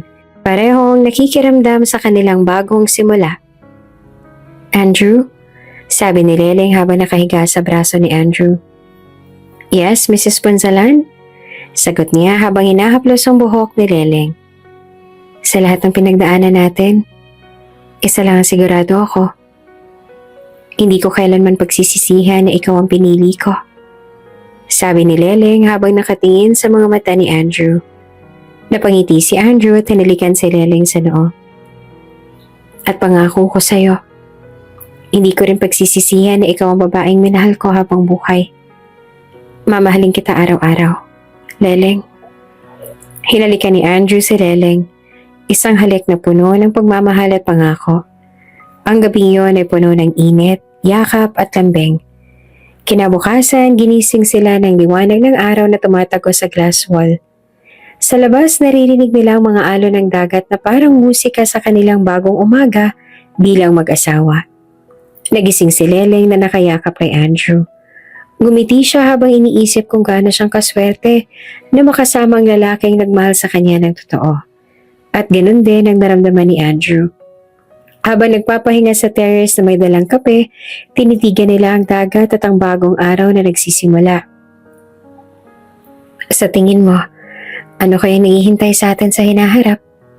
Tanong ni Leleng habang nakangiti kay Andrew. Huwag ka mag-alala mahal. Kahit ano pa man yon, kakayanan natin basta't magkasama tayo. Sagot ni Andrew. At sa araw na yon, sinimulan ni Andrew at Leleng ang kanilang bagong buhay bilang mag-asawa. Puno ng pagmamahal, pangarap, at walang katapusang kwento ng pagsasama. Maaga pa lang sa simpleng tahanan ng mag-asawa, buong akala ni Andrew ay isang normal na araw lang ito. Pero nang biglang sumigaw si Leleng mula sa sala, Andrew! Pumutak ng panubigan ko! Tumalon siya mula sa upuan na parang hinabol ng multo. Ha? Ngayon na? Kahit nanginginig ay nagmadali si Andrew na kumuha ng maleta na punong-puno na ng baby essentials. Manong bilis, sa ospital tayo! Sigaw niya sa driver habang sinasampang maleta sa kotse. Tumingin ang driver, nagtataka. Sir, Baguio po tayo? Ang dami niyang dala. Manong, sa ospital, paano naging Baguio? Pumutok ng panubigan ni Leleng. Halos magtatatalo na si Andrew sa kaba. Iba na talaga to. Dagdag niya pa kaya nagmadali na rin ang driver na paanda rin ang kotse. Pagdating nila sa ospital, si Andrew mas mukhang manganganak sa sobrang stress. Hawak-hawak ni Leleng ang kanyang braso habang ini-wheelchair siya papunta sa delivery room. Andrew, ang sakit, hindi ko na kaya. Kaya-kaya mo yan, mahal. Ang lakas mo kaya. Sagot ni Andrew kahit namumula na ang braso niya sa sobrang higpit ng kapit ni Leleng. Isang nurse pang tumingin kay Andrew at pabirong nagsabi, Sir, mamaya braso mo naman ang kailangang dalhin sa ER. Habang inaasikaso si Leleng, hindi naman mapakali si Andrew. Nagdasal siya. Naglakad pabalik-balik at tumatawag pa sa pamilya para i-update sila sa nangyari. Ma'am, nandito na kami. Oo, sige. Magdasal kayo. Baka ako rin ang malagutan ng hininga rito. Ilang oras ang lumipas hanggang sa sinabi ng doktor. Fully dilated na si ma'am, ready na siyang manganak. Nagpanik si Andrew sa kanyang narinig. Anong ibig sabihin ng fully dilated? Parang construction ba yan? Sir, parating na si baby kaya halika na sa loob at kailangan ka ng mommy. Sambit ng doktor. Hinila siya ng nurse papasok sa delivery room at tumabi siya kay Leleng. Mahal, you got this. Sabi niya habang hinalikan ng noo ni Leleng. Pagkatapos yan, pwede lang sundan ng baby number 2. Biro niya pa para pagaanin ang hangin. Si Leleng sa gitna ng sakit ay nabuliwan siya dahil sa kanyang sinabi. Hoy, ikaw kayong mga anak dito. Ilang sandali pa ay narinig na nila ang unang iyak ng kanilang anak. It's a girl, sabi ng doktor. Si Andrew ay natulala at napangiti ng malapad. Baby puppy, bulong niya habang pinanonood ang pagbalot sa kanilang baby. Sir, gusto mo bang ikaw ang maggupit ng pusod? Tanong ng doktor. Ako? Sure ba kayo? Hindi ba delikado? Baka maputol ko lahat.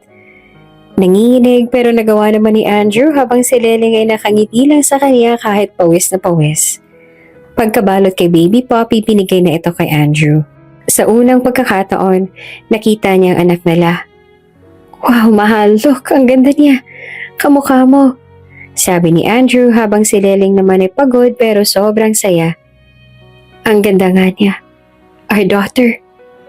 Sa labas ng delivery room, nandoon ang buong pamilya ni na Andrew at Leleng, pati na si Mr. President. Nang lumabas ang balita, naging breaking news agad ito sa TV at social media. First, apo ng presidente, pinanganak na welcome to the world, Baby Poppy. Si Andrew na tumingin sa bagong silang na si Baby Poppy ay umiti. Anak, you are the greatest gift we have ever received. We love you, Baby Poppy. Nagkatinginan pa sina Leleng at Andrew at hinalikan ng isa't isa at saka sabay na pinagmasdan ang pinakamagandang niyaya sa kanilang buhay. Kung bago ka pa lang sa channel na ito, Ate Jane TV, huwag kalimutang pindutin ang notification bell and subscribe button. Sana po hindi naman malaking abala sa inyo ang pagpindot ng subscribe button dahil ang kapalit po nito ay ang pagsuporta para makapag-produce ng mga libreng stories sa mga channels ni Ate Jane. Maraming salamat!